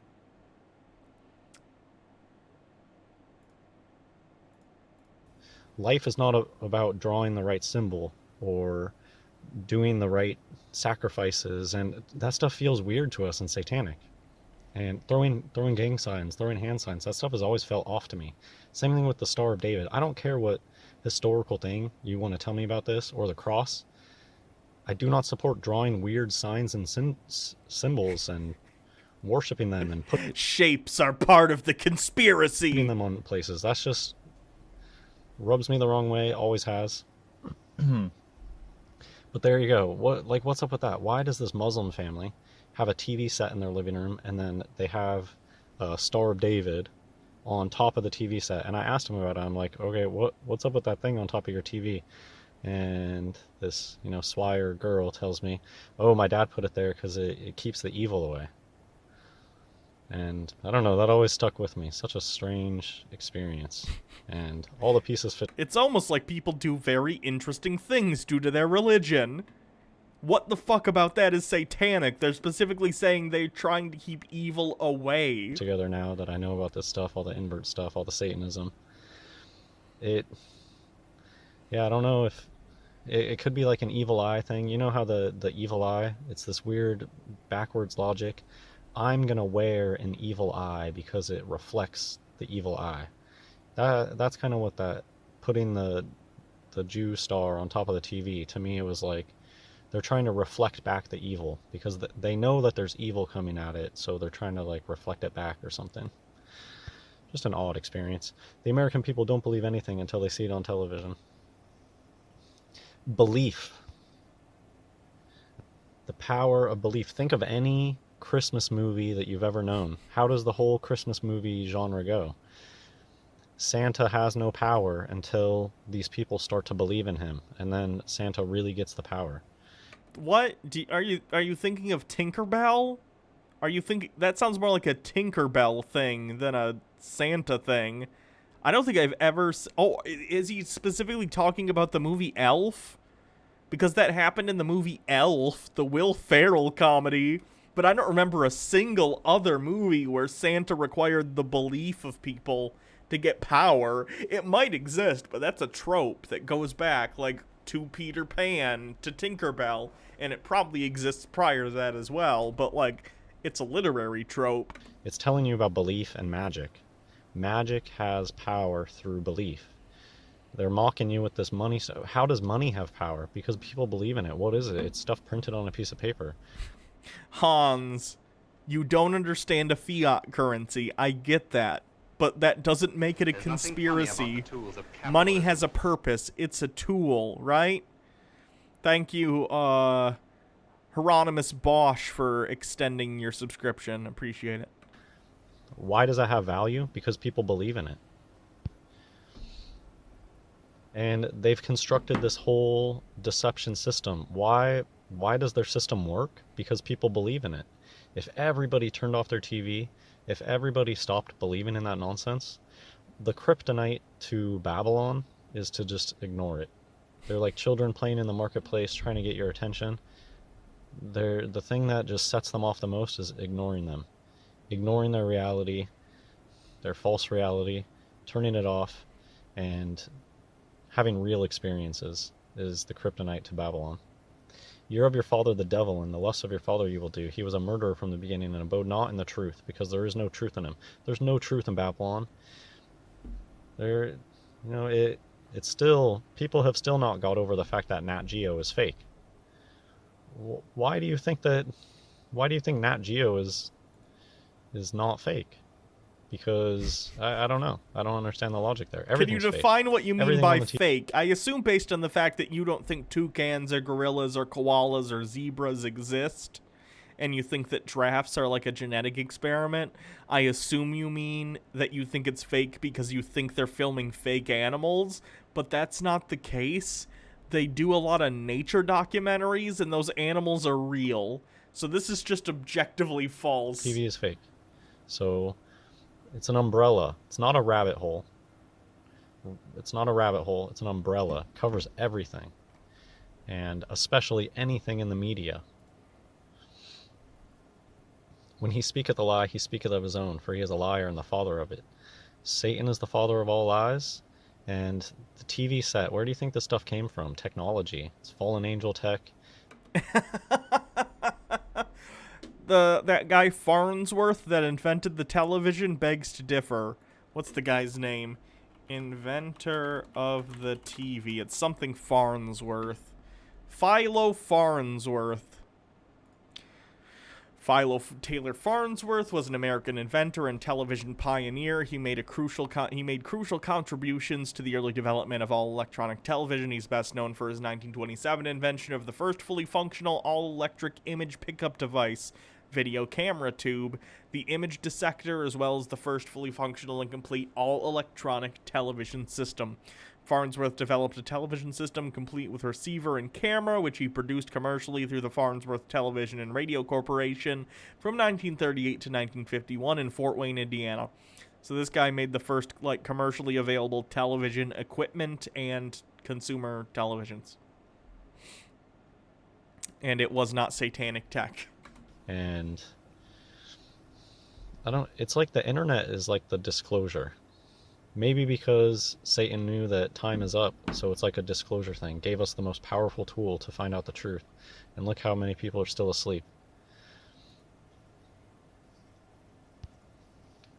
And upon her forehead was a name written, Mystery Babylon the Great, the mother of harlots and abominations of the earth. It's a mystery.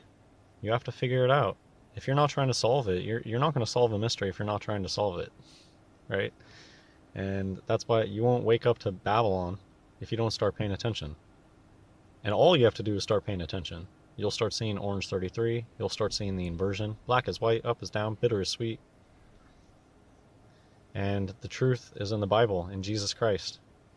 If you start following Jesus, you will start seeing way more truth.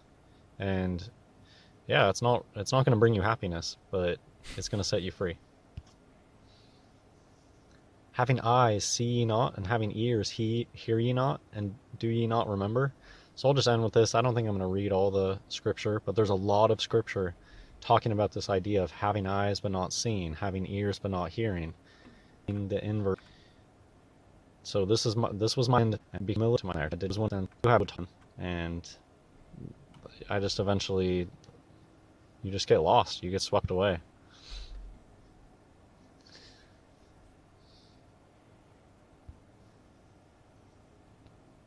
So this happens in the Bible all the time.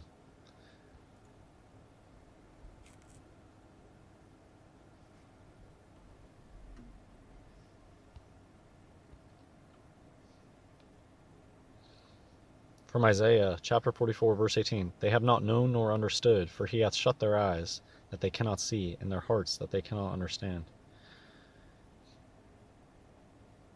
Son of man, this is Ezekiel chapter 12 verse 2, Son of man, thou dwellest in the midst of a rebellious house, which have eyes to see and see not, they have ears to hear and hear not, for they are a rebellious house. Alright, I'm done for the night. Let me give you a link to my YouTube. This is the archive channel that I put my streams on when they're done, at least most of them. Some of them get, pushed back by YouTube for copyright or whatever. But if they do, then I guess they just disappear forever. So I'm going to put this in the chat. If you want to subscribe, go for it. If not, that's cool too. We can just do things live. But if you ever want to see past ones, that's where you do it. What else?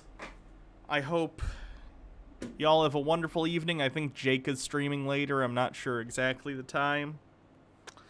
But probably 8 or 9. I guess it just depends. And I guess that's it. I will see you all tomorrow for Tinfoil Tuesday, which will be all conspiracy all the time.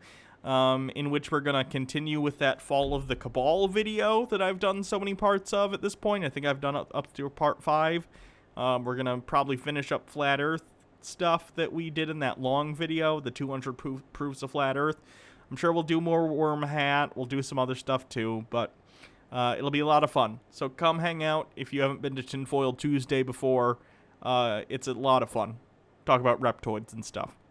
So thanks, everyone. Have a good night.